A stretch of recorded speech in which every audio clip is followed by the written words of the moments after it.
ಹೇ ಅದ್ವಿತೀಯ ಪರಮಾತ್ಮ,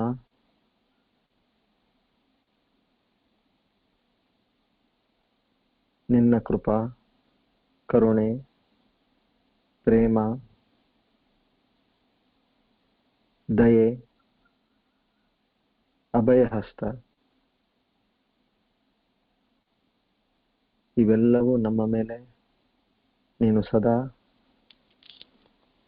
ನೀಡಿ ನಮ್ಮನ್ನು ಈ ಜ್ಞಾನವನ್ನು ಕೊಟ್ಟು ನಮ್ಮನ್ನು ಕಾಪಾಡುತ್ತದೆ. ಗುರು ಪರಂಪರಕ್ಕೆ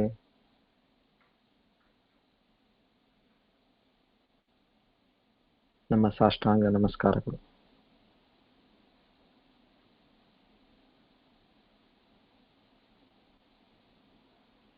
ಸೇರಿರ್ತಕ್ಕಂಥ ಎಲ್ಲ ಹಿರಿಯರಿಗೆ ನಮ್ಮ ಆತ್ಮೀಯ ನಮಸ್ಕಾರಗಳು ಹಾಗೂ ಚಿಕ್ಕಂದರಿಗೆ ಪ್ರೀತಿ, ಪ್ರೇಮ ಮತ್ತು ಆಶೀರ್ವಾದ.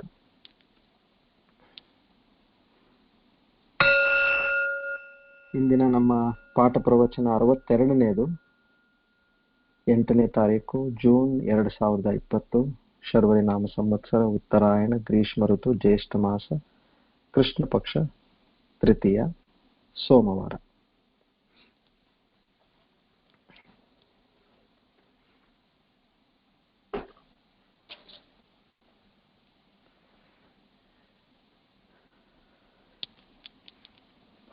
ಇಲ್ಲಿ ಈಗ ನಾವು ಮುಖ್ಯವಾಗಿ ಒಂದು ಬಹಳ ಮಹತ್ವದ ಒಂದು ವಿಚಾರ ನಾವು ತಿಳ್ಕೊತಾ ಇದ್ದೀವಿ. ಇಡೀ ನಮ್ಮ ಈ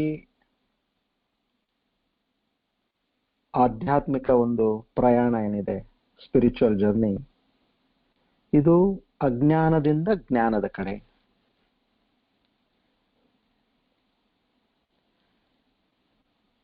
ಈ ಒಂದು ದಾರಿಯಲ್ಲಿ ನಾವು ಮುಖ್ಯವಾಗಿ ಉಪಯೋಗಿಸ್ತಾ ಇದ್ದೀವಿ ನಮ್ಮ ನಿತ್ಯ ಅನಿತ್ಯ ವಸ್ತು ವಿವೇಕ.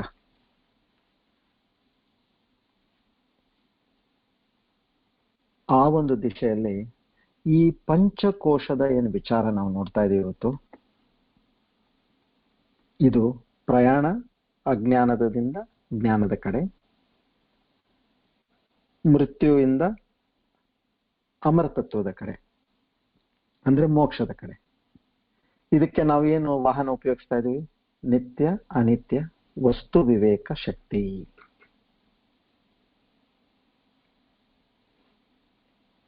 ಅದಕ್ಕೆ ನಾವು ಯಾವೊಂದು ವಾಹನ? ಪಂಚಕೋಶ ವಿವೇಕ. ಇದನ್ನ ನಾವು ಶುರು ಮಾಡಿದೀವಿ ಆಲ್ರೆಡಿ. ಸೊ ಮೊನ್ನೆ ದಿನ ನಾವು ಶನಿವಾರದ ದಿನ ನಮ್ಮ ದೇಹದ ಬಗ್ಗೆ ನಾವು ತಿಳ್ಕೊಂಡ್ವಿ. ಇಲ್ಲಿ ಒಂದು ನಾವೆಲ್ಲ ಏನ್ ಅರ್ಥ ಮಾಡ್ಕೋಬೇಕಂದ್ರೆ, ಇಲ್ಲಿಗೆ ನಮಗೆ ಆಳವಾಗಿ ನಮ್ಮ ದೇಹ ಯಾವ ರೀತಿ ಮಾಡಿದ್ದಾರೆ, ಎಲ್ಲಿ ಎಷ್ಟು ನರಗಳು ಹೋಗಿದಾವೆ, ಎಲ್ಲಿ ಎಷ್ಟು ಯಾವ ರೀತಿ ರಕ್ತ ಹೋಗ್ತಾ ಇದೆ, ಎಲ್ಲಿ ಜೀರ್ಣ ಆಗ್ತಾ ಇದೆ, ಎಷ್ಟರ ಮಟ್ಟಿಗೆ ಆಗ್ತಾ ಇದೆ, ಹೇಗಾಗ್ತಾ ಇದೆ, ಇದ್ರ ಬಗ್ಗೆ ಎಲ್ಲ ನಮಗೆ ತಿಳ್ಕೊಳ್ಳೋದಲ್ಲ. ಎಷ್ಟು ಮಟ್ಟಿಗೆ ಗೊತ್ತಿರಬೇಕು, ನಮ್ಮ ವಿಚಾರವನ್ನು ತಿಳ್ಕೊಳ್ಳಿಕ್ಕೆ ಎಷ್ಟು ಮಟ್ಟಿಗೆ ಗೊತ್ತಿರಬೇಕು, ಅಷ್ಟೇ ನಾವಿಲ್ಲಿ ತಿಳ್ಕೋಬೇಕು. ಇಲ್ಲಿ ನಾವೇನು ವೈದ್ಯರ ಕೆಲಸ ನಾವಿಲ್ಲಿ ಮಾಡ್ತಾ ಇಲ್ಲ ನೋಡಿ. ಅಂದ್ರೆ ಏನು, ಅವರಲ್ಲಿಂದ್ರೆ ಎಕ್ಸ್ಪರ್ಟ್ಸ್ ಇರ್ತಾರೆ, ಅದನ್ನ ಸಂಪೂರ್ಣ ಆಳವಾಗಿ ಹೋಗಿ ಪ್ರತಿಯೊಂದು ವಿಷಯನ ಅವ್ರು ತಿಳ್ಕೊಂಡಿರ್ತಾರೆ. ಅವರಲ್ಲಿ ಅದನ್ನ ತಿಳ್ಕೊಂಡು ಏನಾದ್ರೂ ಹೆಚ್ಚು ಕಡಿಮೆ ಆಗಿದ್ರೆ ಸರಿ ಮಾಡ್ತಾರೆ. ಇಲ್ಲಿ ನಮ್ಗೆ ಇಷ್ಟೇ ಬೇಕು, ಇದು ನಿತ್ಯ ವಸ್ತುನ ಅನಿತ್ಯ ವಸ್ತುನ. ಯಾಕೆ ಇದನ್ನ ನಾವು ಇಷ್ಟು ಆಳವಾಗಿ ಇಷ್ಟು ನಾವು ವಿಚಾರ ಇದ್ರ ಬಗ್ಗೆ ಮಾಡ್ತಾ ಇದೀವಿ? ಯಾಕೆ ಅಂದ್ರೆ ನಮ್ಮ ಅಜ್ಞಾನ ಯಾವ್ದ್ರ ಬಗ್ಗೆ ಇದೆ ಇವತ್ತು? ನಮ್ಮ ಅಜ್ಞಾನ ಇವತ್ತು ಏನಿದೆ ಅಂದ್ರೆ, ನಾನು ಈ ದೇಹ, ನಾನು ಈ ಮನಸ್ಸು, ನಾನು ಈ ಒಂದು ಬುದ್ಧಿಶಕ್ತಿ, ನನ್ನ ಸುತ್ತಮುತ್ತ ಇರ್ತಕ್ಕಂಥದ್ದೆಲ್ಲ ನನ್ನದು ನನ್ನದು ನನ್ನದು. ಇದೇ ನಮಗಿರೋದು ಅಜ್ಞಾನ. ಇದು ನಮಗಿರೋದು ಜ್ಞಾನ. ನಾವು ಅಜ್ಞಾನ ಅಂತ ಅನ್ನೋದು ಬೇಡ, ಇದನ್ನ ನಮಗಿರೋದು ಜ್ಞಾನ ಇದು. ಆದ್ರೆ ಇಲ್ಲಿ ಒಂದು ಸಮಯಕ್ಕೆ ಯಾವಾಗ ನಮ್ಮ ಪುಣ್ಯ ಫಲಿಸಿದಾಗ ಅವಾಗ ನಮಗೆ ಏನಿದೆ, ಶಾಸ್ತ್ರಗಳು ಗುರುಗಳು ಬಂದು ಹೇಳ್ತಾರೆ, ಇಲ್ಲಪ್ಪ, ಇದು ನೀನ್ ತಿಳ್ಕೊಂಡಿದ್ದು ಇದು ಅಜ್ಞಾನ. ಜ್ಞಾನ ಅನ್ನೋದು ಇದಿದೆ, ಬೇರೆ ಒಂದು ವಿಚಾರ ಇದೆ. ನಿನ್ನ ನಿಜ ಸ್ವರೂಪ ನೀನ್ ತಿಳ್ಕೊಬೇಕಾದ್ದು ಅದು ಜ್ಞಾನ. ಸೊ ನೀನ್ ಏನ್ ಇವಾಗ ತಿಳ್ಕೊಂಡಿದ್ಯಾ, ನಿನಗೆ ಈ ತಿಳುವಳಿಕೆಯಿಂದ ಅಂದ್ರೆ ಈ ಅಜ್ಞಾನದಿಂದ ನೀನು ಜ್ಞಾನದ ಕಡೆ ಹೋಗ್ಬೇಕು. ನಾನು ಹೇಳ್ತಾ ಇದ್ದೀನಂತ ನೀನು ಹೋಗ್ಬೇಡ. ನಿನ್ನಲ್ಲಿ ಆ ಪರಮಾತ್ಮನು ಬುದ್ಧಿಶಕ್ತಿ ಕೊಟ್ಟಿದ್ದಾನೆ. ಆ ಬುದ್ಧಿಶಕ್ತಿಯನ್ನು ನೀನು ಉಪಯೋಗಿಸು. ಆ ಬುದ್ಧಿಶಕ್ತಿಯನ್ನು ಉಪಯೋಗಿಸಿ ನೀನು ಈ ವಿಚಾರವನ್ನು ತಿಳಿದುಕೋ. ಅದೇ ರೀತಿ ನೀನು ಮುಂದೆ ಹೊರಿ ಅಂತ ಹೇಳಿ ಇಲ್ಲಿ ನಮಗೆ ಗೊತ್ತಾಗಿರೋದಿಷ್ಟು. ಈಗ ನಾವು ಯಾವ ರೀತಿ ತಿಳ್ಕೊಳ್ಳೋಣ ಮತ್ತೆ ಇದನ್ನ? ಹೌದು, ತಿಳ್ಕೊಬೇಕು ಅಂತ ಆಯ್ತು. ಅಜ್ಞಾನದಿಂದ ನಾವು ಜ್ಞಾನದ ಕಡೆ ಹೋಗ್ಬೇಕು. ಪಂಚಕೋಶ ವಿವೇಕ ನಾವು ತಿಳ್ಕೋಬೇಕು. ನೋಡಿ, ಯಾವುದೇ ಒಂದು ಉತ್ತಮ ಗುರು ಯಾರಿಗಂತಾರೆ? ಯಾರು ಶಿಷ್ಯ ಎಲ್ಲಿದ್ದಾನೆ ನೋಡಿ ಅಲ್ಲಿಂದ ಅವರಿಗೆ ಮುಂದೆ ಬರ್ಲಿಕ್ಕೆ, ತಿಳುವಳಿಕೆ ಕೊಡ್ಲಿಕ್ಕೆ ಶುರು ಮಾಡ್ತಾರೆ. ಆದ್ರೆ ಸರಿಯಾದ ಗುರು ಇಲ್ಲಾನೆ, ಅವ್ರೇನ್ ಮಾಡ್ತಾರೆ, ತಮಗ್ ತಿಳಿದಿದ್ದು ತಾವು ಹೇಳಿ ಹೋಗ್ಬಿಡ್ತಾರೆ ಅಷ್ಟೇ. ನನಗಿಷ್ಟೆಲ್ಲ ಗೊತ್ತು, ನಾನು ಇಷ್ಟೆಲ್ಲ ನನಗೇನು ಹೇಳೋದಿದೆ ಹೇಳಿದ್ದೀನಿ, ನೀವೆಷ್ಟು ಅರ್ಥ ಮಾಡ್ಕೊಂಡು ಹೋಗ್ಬಿಟ್ರು ನನಗೆ ಸಂಬಂಧ ಇಲ್ಲ. ಸೊ ಇಲ್ಲಿ ಇದಕ್ಕೇನಂತೀವಿ ನಾವು ನಮ್ಮ ಶಾಸ್ತ್ರದಲ್ಲಿ? ಇದಕ್ಕೆ ಅರುಂಧತಿ ನ್ಯಾಯ ಅಂತ ಹೇಳ್ತೀವಿ. ಇವಾಗ ನಮ್ಗೆಲ್ಲ ಗೊತ್ತಿದೆ ನೋಡಿ, ಮದುವೆ ಆದ ತಕ್ಷಣನೇ ವಧು ವರರನ್ನ ಹೊರಗಡೆ ಕರ್ಕೊಂಡು ಹೋಗ್ತಾರೆ. ಹೊರಗಡೆ ಕರ್ಕೊಂಡು ಹೋಗಿ ಏನ್ ಮಾಡ್ತಾರೆ, ಅಲ್ಲಿ ನಮ್ಮ ಪುರೋಹಿತರು ಇರ್ತಾರೆ, ಅವರು ಬೆರಳು ಮಾಡಿ ತೋರಿಸ್ತಾರೆ, ನೋಡಮ್ಮ ಅಲ್ಲಿ ನಿನಗೆ ಅರುಂಧತಿ ನಕ್ಷತ್ರ ಆಕಾಶದಲ್ಲಿ ನೋಡು. ಈ ವಿಚಾರನು ಹೇಳ್ತೀನಿ, ಯಾಕೆ ಅದರದ್ದು ವಿಶಿಷ್ಟತೆ, ಅದ್ರ ವೈಶಿಷ್ಟ್ಯತೆ ಏನನ್ನೋದು ಇದು ನಮಗ್ ಸಂಬಂಧ ಇಲ್ಲ ಈ ಪಾಠಕ್ಕೆ, ಆದ್ರೆ ಅದನ್ನ ಹೇಳ್ತೀನಿ. ಇಲ್ಲಿ ಅರುಂಧತಿ ಮತ್ತು ವಶಿಷ್ಠರು ಜೋಡಿ ಏನಿದೆ, ಅದು ಬಹಳಷ್ಟು ದಾಂಪತ್ಯ ಜೀವನದಲ್ಲಿ ಅತಿ ಶ್ರೇಷ್ಠವಾದ ಜೋಡಿ ಅಂತ ಅದನ್ನ ಶಾಸ್ತ್ರಗಳು ಮತ್ತೆ ನಮ್ಮ ಬಾಕಿ ಎಲ್ಲ ಹಿರಿಯರು ಹೇಳ್ತಾ ಇರೋದು. ಸೊ ಅವರಿಬ್ಬರ ನಕ್ಷತ್ರ ಏನಲ್ಲಿ ಆಕಾಶದಲ್ಲಿ ಕಾಣುತ್ತೆ, ಆ ಒಂದು ದಿವ್ಯ ದಂಪತಿಗಳು, ಶ್ರೇಷ್ಠವಾದ ದಂಪತಿಗಳ ಒಂದು ಆಶೀರ್ವಾದ ಪಡೀರಿ ಅಂತ ನಮಗೆ ಆ ನಕ್ಷತ್ರಗಳನ್ನು ತೋರಿಸ್ತಾರೆ. ಇಲ್ಲಿ ಅರುಂಧತಿ ನ್ಯಾಯ ಅಂದ್ರೇನು? ಇವಾಗ ಸುಮ್ಮನೆ ಆ ಪಂಡಿತ ಏನಿದೆ, ಇಲ್ಲ ನಮ್ಮ ಪುರೋಹಿತರು ಬಂದ್ಬಿಟ್ಟು ಕೈ ಮಾಡಿ ಬೆರಳು ಮಾಡಿ ತೋರಿಸಿದ್ರೆ ಆಕಾಶದಲ್ಲಿ ನಮ್ಗೇನ್ ಕಾಣುತ್ತೆ? ಅದು ಮೊದಲೇ ಇದು ಅರುಂಧತಿ ನಕ್ಷತ್ರ ಬಹಳ ಫೇಂಟ್ ಸ್ಟಾರ್ ಅಂತಾರೆ. ಫೇಂಟ್ ಅಂದ್ರೆ ಡಿಮ್ ಆಗಿ ಕಾಣಿಸ್ತಕ್ಕಂತ ನಕ್ಷತ್ರ ಇವು ಇದ್ದಿದ್ರಲ್ಲಿ. ಇಲ್ಲಿ ಏನ್ ಮಾಡ್ತಾರೆ, ಬುದ್ಧಿವಂತವಾದ ಒಂದು ಪಂಡಿತರು ಏನ್ ಮಾಡ್ತಾರೆ, ಅಮ್ಮ ನಿನಗಿಲ್ಲಿ ಗಿಡ ಕಾಣಿಸ್ತಾ ಇದೆಯಾ? ಎದುರುಗಡೆ ಒಂದು ಗಿಡ ಇದೆ ನೋಡು. ಕಾಣಿಸ್ತಾ ಇದೆ. ಆ ಗಿಡದಲ್ಲಿ ಒಂದು ಟೊಂಗಿ ಹಿಂಗೆ ಬಂದಿದೆಯಲ್ಲ ಎಡಗಡೆಗೆ, ಒಂದು ಉದ್ದಂದು ಟೊಂಗಿ. ಕಾಣಿಸ್ತಾ ಇದೆ. ಕೆಳಗಿಂದ ಮೊದಲನೇದು ಕಾಣಿಸ್ತಾ ಇದೆ. ಆ ಟೊಂಗಿ ತುದಿಯಲ್ಲಿ ನಿನಗೆ ಒಂದು ಹೂವ ಇದೆ, ಕಾಣಿಸ್ತಾ ಇದೆಯಾ? ಕಾಣಿಸ್ತಾ ಇದೆ. ಆ ಹೂವಿನ ಮೇಲ್ಗಡೆ ಹಾಗೆ ನೋಡ, ಹೂವಿನ ಮೇಲ್ಗಡೆ ದೂರ ಆಕಾಶದಲ್ಲಿ ನಿನಗೆ ಒಂದು 6-7 ನಕ್ಷತ್ರಗಳು ಒಟ್ಟಿಗೆ ಕಾಣಿಸ್ತಾ ಇದ್ದಾವೆ. ಬಹಳ ಹೊಳಿತಾ ಇದಾವೆ, ಚೆನ್ನಾಗಿ ಹೊಳಿತಾ ಇದಾವೆ. 7 ನಕ್ಷತ್ರಗಳು ಹೊಳಿತಾ ಇದಾವೆ. ಅದು ಕಾಣಿಸ್ತಾ ಇದೆಯಾ? ಅವಾಗ ಈ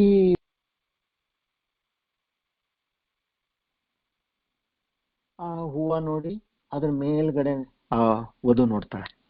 ನೋಡಿ, ಕಾಣಿಸ್ತಾ ಇದೆ, ಕಾಣಿಸ್ತಾ ಇದೆ.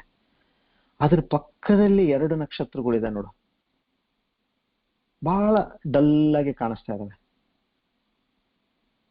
2 ಕಾಣಿಸ್ತಾ ಇದೆ. ಅವೇ ಅರುಂಧತಿ ನಕ್ಷತ್ರ, ಅರುಂಧತಿ ವಶಿಷ್ಠ ನಕ್ಷತ್ರ, ಅವೆರಡು ನಕ್ಷತ್ರ.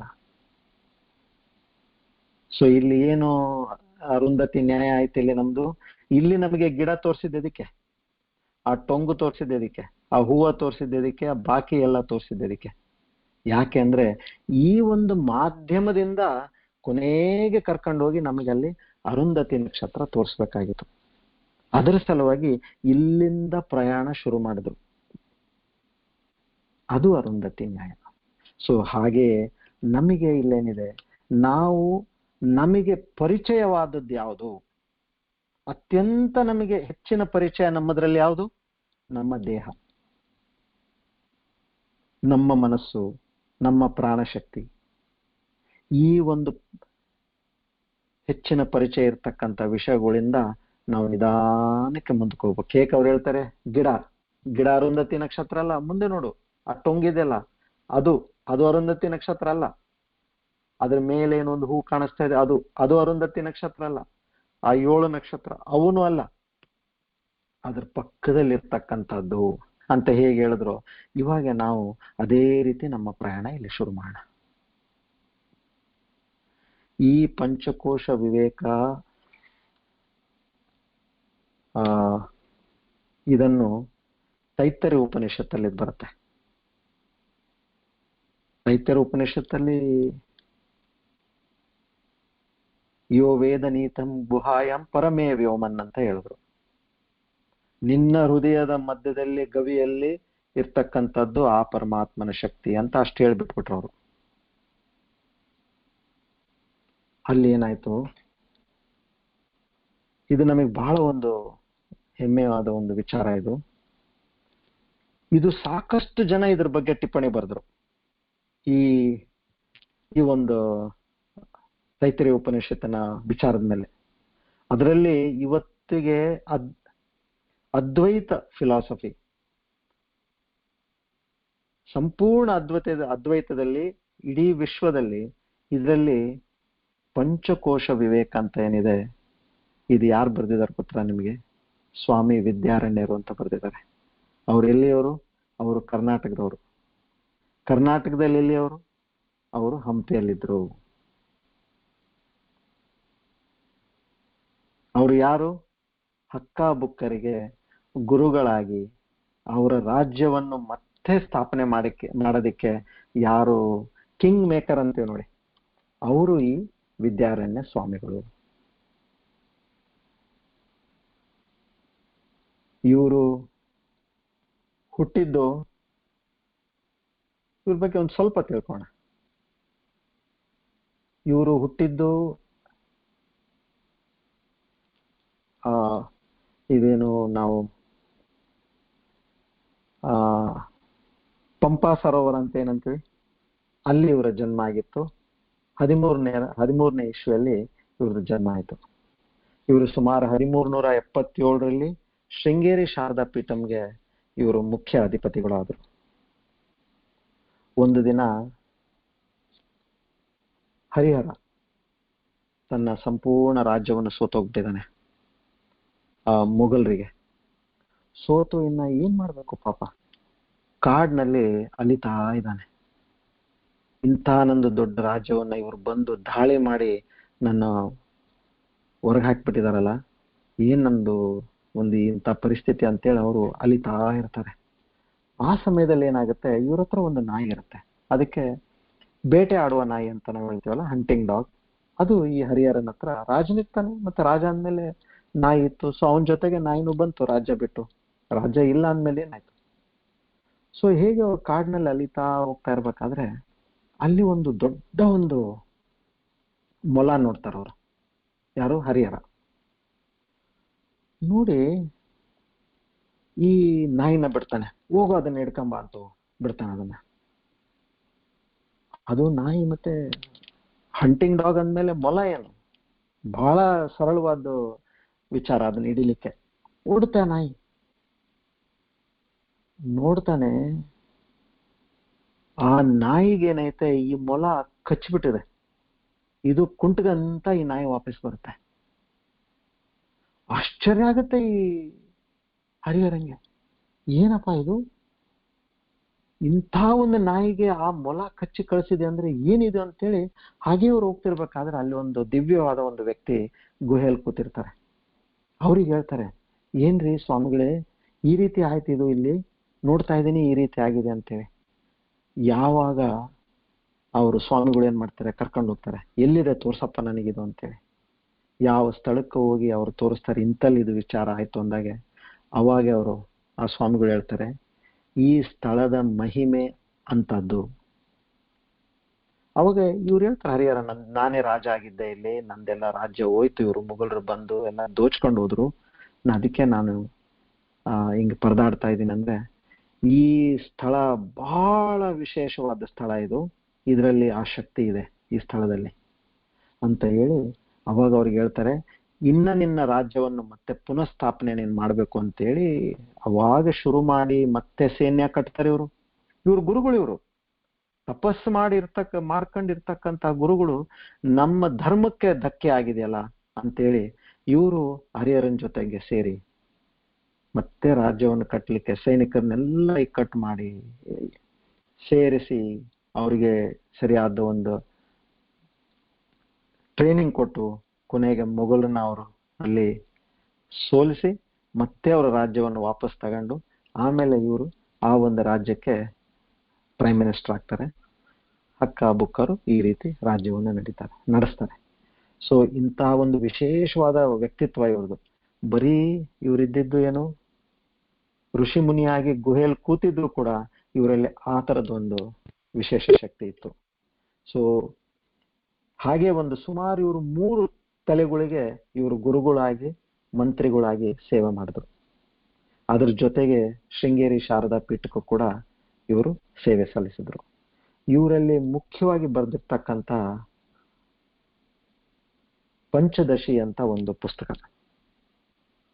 ಪಂಚದಶಿ ಅಂದ್ರೇನು, 15 ಅಂತ ಲೆಕ್ಕ. ಅದು ಇವಾಗ ಏಕಾದಶಿ ಅಂದ್ರೆ 11, ದ್ವಾದಶಿ 12, ತ್ರಯೋದಶಿ 13, ಚತುರ್ದಶಿ 14, ಪಂಚದಶಿ ಅಂತ 15. ಸೊ 15 ಶ್ಲೋಕಗಳು ಇರ್ತಕ್ಕಂಥ ಈ ಒಂದು ಪುಸ್ತಕ, ಅದನ್ನ ಇವ್ರು ಬರೆದ್ರು. ಅದರಲ್ಲಿ ಇದು ಈ ಪಂಚಕೋಶ ವಿವೇಕ ಇದೆ. ಅವರ ಯಾವ ರೀತಿ ಅವರು ಅದನ್ನ ನಮಗೆ ಎಕ್ಸ್ಪ್ಲೇನ್ ಮಾಡಿದಾರೆ ನೋಡಿ, ಅದನ್ನ ನಾನು ನಿಮಗೆ ಇವಾಗ ನಾನೆಲ್ಲ ತಿಳಿಸ್ಕೊಡ್ತೇನೆ. ಸೊ ಇವರು ಮುಖ್ಯವಾಗಿ ಏನ್ ಮಾಡಿದ್ರು, ಮೊದಲನೇ 15 ಅಂತ ಏನ್ ನಾನು ಹೇಳಿದೆ, 5 ಚಾಪ್ಟರ್, ಶ್ಲೋಕ ಅಲ್ಲ, 5 ಚಾಪ್ಟರ್ ಅಲ್ಲಿ ಮೊದಲು ವಿವೇಕ ಶಕ್ತಿ ಬಗ್ಗೆ ಮಾತಾಡಿದ್ರು. ಅದೇ ನಾವು ಇವಾಗ ಪಂಚಕೋಶ ವಿವೇಕ ಹೇಳಿದಲ್ಲ ಅದು. ಆಮೇಲೆ ಬಾಕಿ 5 ಚಾಪ್ಟರ್ ಅಲ್ಲಿ ಅವರು ದೀಪ ಅಂತಂದ್ರೆ ಇಲ್ಯುಮಿನೇಷನ್, ಹೇಗೆ ಒಂದು ನಮಗೆ ಆ ಒಂದು ಜ್ಞಾನದ ಒಂದು ಬೆಳಕು ನಮಗೆ ತಿಳ್ಕೊಳ್ಳಿಕ್ಕೆ ಸಾಧ್ಯ ಉಂಟು ಅಂತ 6ರಿಂದ 10ನೇ ಚಾಪ್ಟರ್ ವರೆಗೂ ಅದನ್ನ ಬರೆದ್ರು. ಆಮೇಲೆ 11ರಿಂದ 15ಕ್ಕೆ ಅವರು ಆನಂದದ ಬಗ್ಗೆ ಬರೆದ್ರು. ಪರಮಾನಂದ ಅಂದ್ರೆ ಏನು ಅದ್ರ ಬಗ್ಗೆ ಈ ರೀತಿ ಬರೆದು ಅವರು ತಮ್ಮ ಪಂಚಕೋಶಗಳ ಬಗ್ಗೆ ಬರೆದ್ರು. ಈಶ್ವರ, ಜಗತ್ತು ಮತ್ತೆ ಜೀವ, ಮತ್ತೆ ಇದರಲ್ಲಿ ಭಿನ್ನತೆ ಹೇಗಿದೆ, ಕಾಸ್ ಅಂಡ್ ಎಫೆಕ್ಟ್ ಅಂತೀವಲ್ಲ ನಾವು, ಈ ಥಿಯರೀಸ್ ಎಲ್ಲ ಇವರು ಬಹಳ ಸರಳವಾಗಿ ಇವರು ಬರೆದು ಇದು ಪ್ರಖ್ಯಾತವಾಗಿ ಆಗಿದೆ. ಇವಾಗ ಯಾರೇ ಆಗ್ಲಿ, ನಾವು ಸಾಮಾನ್ಯವಾಗಿ ನೋಡಿದ್ದಂದ್ರೆ ನನ್ನ ಇಡೀ ವಿದ್ಯಾಭ್ಯಾಸದಲ್ಲಿ ಶಂಕರಾಚಾರ್ಯರದೇ, ಭಗವಾನ್ ಶಂಕರಾಚಾರ್ಯರದೇ ಶ್ರೇಷ್ಠವಾದದ್ದು ಟಿಪ್ಪಣಿ ಯಾವ್ದ್ರಲ್ಲಿ ಆಗ್ಲಿ. ಆದ್ರೆ ಈ ವಿಷಯದಲ್ಲಿ ಮಾತ್ರ ಇದು ಒಂದು ತೈತ್ತರೀಯ ಉಪನಿಷತ್ತು ವಿಚಾರ ತಿಳ್ಕೊಳ್ಳಿಕ್ಕೆ ಇವ್ರದ್ದು ನಾವು ವಿದ್ಯಾ ಅರಣ್ಯ ಅವ್ರದ್ದು ಪುಸ್ತಕ ನಾವು ನೋಡ್ತಾ ಇದೀವಿ. ಸೊ ಇದು ಇವರ ಮಹಿಮೆ. ಸೊ ಇನ್ನ ನಾವು ಇದನ್ನ ತಿಳ್ಕೋಣ. ಇವಾಗ ಅರುಂಧತಿ ನ್ಯಾಯ ಅಂದ್ರೆ ಏನಾಯ್ತು, ನಾವು ಎಲ್ಲಿಂದ ಶುರು ಮಾಡ್ಬೇಕು ಇವಾಗ, ಆ ಗಿಡದಿಂದ. ಯಾಕೆ ನಮ್ಮ ಎದುರಿಗೆ ಗಿಡ ಕಾಣಿಸ್ತಾ ಇದೆಯಲ್ಲ, ಆಮೇಲೆ ನಾವು ಆಕಾಶಕ್ಕೆ ಹೋಗ್ತೀವಲ್ಲೇನು. ಸೊ ಮೊದ್ಲು ಈ ಗಿಡ ಅಂದ್ರೆ ಏನು, ನಿಮಗೆ ಬಹಳ ಪರಿಚಯವಾದದ್ದು ಯಾವುದು, ನಮ್ಮ ಈ ದೇಹ. ಸೊ ಹಾಗಾದ್ರೆ ನಾವೇನ್ ಅನ್ಕೊಂಡಿದ್ವಿ, ನಮ್ಮದು ದೇಹ ಅಂತ ನಾವ್ ಅನ್ಕೊಂಡಿದೀವಲ್ಲ, ಸರಿ ಅಲ್ಲಿಂದ ಶುರು ಮಾಡೋಣ. ನಿನ್ಗೆ ಯಾವ್ದು ಪರಿಚಯ ಇದೆ ಅಲ್ಲಿಂದ ಶುರು ಮಾಡೋಣ. ಸೊ 5 ಕೋಶಗಳು: ದೇಹ, ಪ್ರಾಣ, ಮನಸ್ಸು, ಬುದ್ಧಿ, ಆನಂದಮಯ ಕೋಶ. ಇಲ್ಲಿ ಇವ್ರೇನು ಇಲ್ಲಿ ಉಪಯೋಗಿಸ್ತಾರೆ, ಇಲ್ಲಿ ಆಪರೇಟಿಂಗ್ ಪ್ರಿನ್ಸಿಪಲ್ ಮುಖ್ಯವಾಗಿ ಯಾವುದು ಶ್ರೇಷ್ಠವಾದಿದೆ ನೋಡಿ, ಅದರಲ್ಲಿ ಬದಲಾವಣೆ ಇರಂಗಿಲ್ಲ. ಒಂದು ಕಾಮನ್ ಎಕ್ಸಾಂಪಲ್ ನಿಮಗೆ ಕೊಡ್ತೀನಿ. ಒಂದು ಪ್ರಾಡಕ್ಟ್ ತಗಂತೀವಂದ್ರೆ ಮಾರ್ಕೆಟಲ್ಲಿ, ಆ ಪ್ರಾಡಕ್ಟ್ ಏನಿದೆ, ಪ್ರತಿ ಒಂದು ಬ್ಯಾಚ್ಗೆ ಒಂದು ಅಂಗಡಿಗೆ ಅದೇ ಪ್ರಾಡಕ್ಟ್ ಬೇರೆ ಬೇರೆ ಬೇರೆ ಬೇರೆ ರೀತಿ ಇತ್ತು ಅಂದ್ರೆ ಅದಕ್ಕೇನಂತೀವಿ ನಾವು? ಕನ್ಸಿಸ್ಟೆನ್ಸಿ ಇಲ್ಲ ಅಂತೀವಿ. ಕ್ವಾಲಿಟಿಯಲ್ಲಿ ಕನ್ಸಿಸ್ಟೆನ್ಸಿ ಇಲ್ಲ, ಇದನ್ನ ಮುಟ್ಟಬೇಡಿ ಅಂತೀವಿ ನಾವು, ಅಲ್ವಾ? ಯಾಕೆ? ಒಂದು ಶ್ರೇಷ್ಠವಾದ ಪ್ರಾಡಕ್ಟ್ ಅಂದ್ರೇನು? ಆ ಗೈಡ್ಲೈನ್ಸ್ ಪ್ರಕಾರ ಅವ್ರು ಏನ್ ಹೇಳಿರ್ತಾರೆ, 10,000 ಪೀಸ್ ಬರಲಿ ಇಲ್ಲ 1,00,000 ಪೀಸ್ ಬರಲಿ, ಎಲ್ಲದು ಒಂದೇ ರೀತಿ ಇರ್ಬೇಕಂತ ಇರೋದು. ಇದು ನಮ್ಮ ಮಾಡರ್ನ್ ಲೈಫ್ ಅಲ್ಲಿ, ಬಿಸ್ನೆಸ್ ಸ್ಟ್ಯಾಂಡರ್ಡ್ಸ್ ಅಲ್ಲಿ, ಮಾರ್ಕೆಟಿಂಗ್ ಪ್ರಿನ್ಸಿಪಲ್ಸ್ ಪ್ರಕಾರ ಇದನ್ನ ನಾವು ಯೂಸ್ ಮಾಡ್ಬೋದಾ? Consistency factor. ಕನ್ಸಿಸ್ಟೆನ್ಸಿ ಇತ್ತು ಅಂದ್ರೆ ಕ್ವಾಲಿಟಿ ಇದೆ ಅಂತ ಲೆಕ್ಕ. ಇನ್ನೊಂದು ವಿಚಾರ ತಗೋಣ. ಇವಾಗ ಯಾವ್ದಾದ್ರು ಒಂದು ಕಂಪನಿ ಯಾಕೆ ಬರೀತಾರೆ ಸಿನ್ಸ್ 1920 ಅಂತ ಬರೀತಾರೆ, ಇಲ್ಲ ಸಿನ್ಸ್ 1950 ಅಂತ ಬರೀತಾರೆ? ನೀವು ಯಾರಾದ್ರೂ ಕೇಳಿದ್ರ ಸಿನ್ಸ್ 2020 ಅಂತ ಬರ್ದಿದ್ದು ಯಾರನ್ನ ಕೇಳಿರ ನೀವು? ಯಾಕೆ ಬರೆಯಂಗಿಲ್ಲ? ಯಾಕಂದ್ರೆ ಅದಕ್ಕೆ ವ್ಯಾಲ್ಯೂ ಇಲ್ಲ. ಸಿನ್ಸ್ 2019 2020 ಅಂದ್ರೆ ನೀನು ಈ ವರ್ಷನೋ ಇಲ್ಲ ಹೋದ ವರ್ಷ ಬಂದಿದೆಯಾ, ಮುಂದಿನ ವರ್ಷ ಇರ್ತೀಯೋ ಇಲ್ಲೋ ಗೊತ್ತಿಲ್ಲ. ಸೊ ಯಾವುದು ಎಷ್ಟು ಹಳೆಯದಿರುತ್ತೋ ಅಷ್ಟು ಅದಕ್ಕೆ ಮಹತ್ವ ಜಾಸ್ತಿ. ಯಾಕೆ? ಇದು ಸ್ಥಿರವಾಗಿದೆ ಅಂತೇಳಿ. ಸೊ ಇಲ್ಲಿ ಅದೇ ಪ್ರಿನ್ಸಿಪಲ್ನ ನಾವು ನಮ್ಮ ಒಂದು ವ್ಯವಹಾರ ಜೀವನದಲ್ಲಿ ನಾವು ಯಾವುದನ್ನಾದ್ರೂ ನಂಬಬೇಕಂದ್ರೆ ಆ ಶ್ರೇಷ್ಠವಾದದ್ದು ಅಂತ ಹೇಳ್ಬೇಕು ಅಂತಂದ್ರೆ ನಾವು ಈ ಫ್ಯಾಕ್ಟರ್ಸ್ ನೋಡ್ತೀವಲ್ಲ. ಇವಾಗ ಒಂದು ಬಟ್ಟೆನೇ ಇದೆ ಅಂದ್ರೆ ಏನ್ ಕೇಳ್ತೀವಿ ಅಂಗಡಿಯವನಿಗೆ? ಏನಪ್ಪಾ ಕಲರ್ ಗ್ಯಾರಂಟಿ ಎಲ್ಲಪ್ಪ ಇದ್ರದ್ದು? ಹೌದು ಸರ್, ನೀವು ಏನನ್ನ ಮಾಡಿ ಕಲರ್ ಹೋಗೋದಿಲ್ಲ, ಕಲರ್ ಹೋದ್ರೆ ವಾಪಸ್ ತಗೊಂಬನ್ನಿ ಅಂತಾನಲ್ವಾ? ಅಂದ್ರೆ ಏನು? ನೀನ್ ಹೇಗ್ ಕೊಟ್ಟಿದೀಯ ಆ ಹಿತ್ತು ಅಂದ್ರೆ ಅದಕ್ಕೆ ವ್ಯಾಲ್ಯೂ ಇಲ್ಲ, ಅಂದ್ರೆ ಅದು ಸಬ್ ಸ್ಟ್ಯಾಂಡರ್ಡ್ ಅಂತ ಲೆಕ್ಕ. ಸೊ ಇಲ್ಲಿ ಅದೇ ಪ್ರಿನ್ಸಿಪಲ್ನ ನಾವು ಯೂಸ್ ಮಾಡೋಣ. ಯಾವುದು ಚೇಂಜ್ ಆಗುತ್ತೆ, ಯಾವುದು ಚೇಂಜ್ ಆಗೋದಿಲ್ಲ. ಇದು ಒಂದು ಆಪರೇಟಿಂಗ್ ಪ್ರಿನ್ಸಿಪಲ್ ಇಟ್ಕೊಳ್ಳೋಣ ನಾವು. ಎರಡನೇದು, ಯಾವುದೇ ಒಂದು ವಸ್ತು ಆಯ್ತು, ಅದನ್ನ ನೋಡುವನು ಬೇರೆ ಇದ್ದಾನೆ, ಆ ವಸ್ತು ಬೇರೆ ಇದೆ. ಅಂದ್ರೆ ಏನಾಯ್ತು? ದ್ರಷ್ಟ ಮತ್ತು ದೃಶ್ಯ. ದ್ರಷ್ಟ ಅಂದ್ರೆ ಯಾರು? ನೋಡುವನು. ದೃಶ್ಯ ಈ ಒಂದು ಆಂಗಲ್ ಇಂದ ನೋಡೋಣ. ಮತ್ತಿನ್ನ ಬೇರೆ 2-3 ಆಂಗಲ್ ನಿಮಗೆ ನಾನು ಸೆಪರೇಟ್ಲಿ ಹೇಳ್ತೀನಿ ಅದನ್ನ. ಸೊ ನಿಮಗೆ ಏನಾಗ್ಬೇಕು ಅಂದ್ರೆ, ಹೌದಪ್ಪ, ನಾನಿವಾಗ ದೇಹ ನಾನು ಅಂತ ಅನ್ಕೊಂಡಿದ್ದು ನನಗೇನು ಒಂದು ಅಜ್ಞಾನದಿಂದ ಬಂದ್ಬಿಟ್ಟಿದೆ. ಒಳ್ಳೇದು, ಇವಾಗ ನನಗೆ ಚಾನ್ಸ್ ಇದೆಯಲ್ಲ ತಿಳ್ಕೊಳ್ಳೋದು, ನಾನು ತಿಳ್ಕೊಂತೀನಿ ಇದ್ರದ್ದು ಏನು ಸ್ಥಿತಿ, ಇದು ಎಷ್ಟರ ಮಟ್ಟಿಗೆ ಅನಿತ್ಯ ಇದೆ, ಇದು ನನ್ನ ಒಂದೇನು ಒಂದು ಸಂಬಂಧ ಇಷ್ಟು ಗಾಢವಾಗಿ ದೇಹದ ಜೊತೆಗಿದೆ, ಅದನ್ನ ನಾನು ಇವಾಗ ಕಡ್ದು ಹಾಕ್ಬೇಕು ಅದನ್ನ. ಸೊ ಇವಾಗ ನಾವು ವಿಚಾರ ಮಾಡೋಣ. ಓಕೆ, ಮೊದಲನೇದಾಗಿ ನಾವು ಚೇಂಜ್ ಬಗ್ಗೆ ಮಾತಾಡ್ತಾ ಇದೀವಲ್ಲ, ವ್ಯತ್ಯಾಸ ಆಗುತ್ತಾ ಇದರಲ್ಲಿ? ಚಿಕ್ಕ ಮಗುವಾಗಿ ನಿನ್ನೆ ನಾವು ಮಾತಾಡಿದ್ವಲ್ಲ, ಅನ್ನದಿಂದ ಬಂತು, ಅನ್ನದಿಂದ ಬೆಳೀತು, ಕೊನೆಗೆ ಅನ್ನವಾಗಿ ಸತ್ತು ಹೋಯ್ತು. ಇಷ್ಟು ನಾವು ನಿನ್ನೆ ತಿಳ್ಕೊಂಡ್ವಿ. ಆಮೇಲೆ ಇನ್ನ ಏನ್ ಅದ್ರ ಬಗ್ಗೆ ವಿಚಾರಗಳು ತಿಳ್ಕೊಂಡು, ಇದು ಬರೀ ಮಾಂಸ, ಎಲುಬು, ರಕ್ತ, ಮಲ, ಮೂತ್ರ ಇರ್ತಕ್ಕಂಥದ್ದು ಈ ದೇಹ. ಇದು ನಾನು ಹೆಂಗಾಗಕ್ ಸಾಧ್ಯ ಉಂಟು? ನನ್ನ ಒಂದು ನಿಜವಾದ ಲಕ್ಷಣ ಬೇರೆ ಉಂಟು ನಂದು. ಇದನ್ನ ನಾನು ಹೇಗಾಗಿರ್ತೀನಿ ನಾನು ಅನ್ಕೊಂಡ್ರು ಕೂಡ ಇದಲ್ಲಪ್ಪ ನಾನು. ಅದು ಸುಮ್ಮನೆ ಸ್ವಲ್ಪ ನಮಗೆ ಅದು ತುಚ್ಛ ಅಂತ ತೋರ್ಸೋದಕ್ಕೆ ಅಷ್ಟೆಲ್ಲ ಹೇಳ್ಕೊಟ್ಟಿದ್ದಾರೆ ಇದರಲ್ಲಿ. ಈ ನಮ್ ಬೇಸಿಕ್ ಪಾಯಿಂಟ್ಸ್ ಇದಕ್ಕೆ ಬರೋಣ. ಇದರಲ್ಲಿ ಚೇಂಜಸ್ ಆಗುತ್ತೋ ಇಲ್ಲೋ ನೋಡಿ. ಹುಟ್ಟಿದಾಗಿಂದ ಹೇಗಿತ್ತು ಚೇಂಜಸ್? ಚಿಕ್ಕ ಮಗು, ಆಮೇಲೆ ಸಣ್ಣ ಹುಡುಗ, ಆಮೇಲೆ ಮತ್ತೆ ಯೌವನದಕ್ಕೇನೋ ಮುಂಚೆ ಒಂದು ಮತ್ತೆ ಆ ಹುಡುಗನ ಸ್ಥಿತಿ, ಇನ್ನು ಹುಡುಗನಲ್ಲೇ ದೊಡ್ಡವನಾಗಿದ್ದಾನೆ. ಆಮೇಲೆ ಯೌವನ ಬಂತು, ಯೌವನ ಆದ್ಮೇಲೆ ಮಿಡಲ್ ಏಜ್ಡ್, ಅದಾದ್ಮೇಲೆ ವೃದ್ಧಾಪ್ಯ.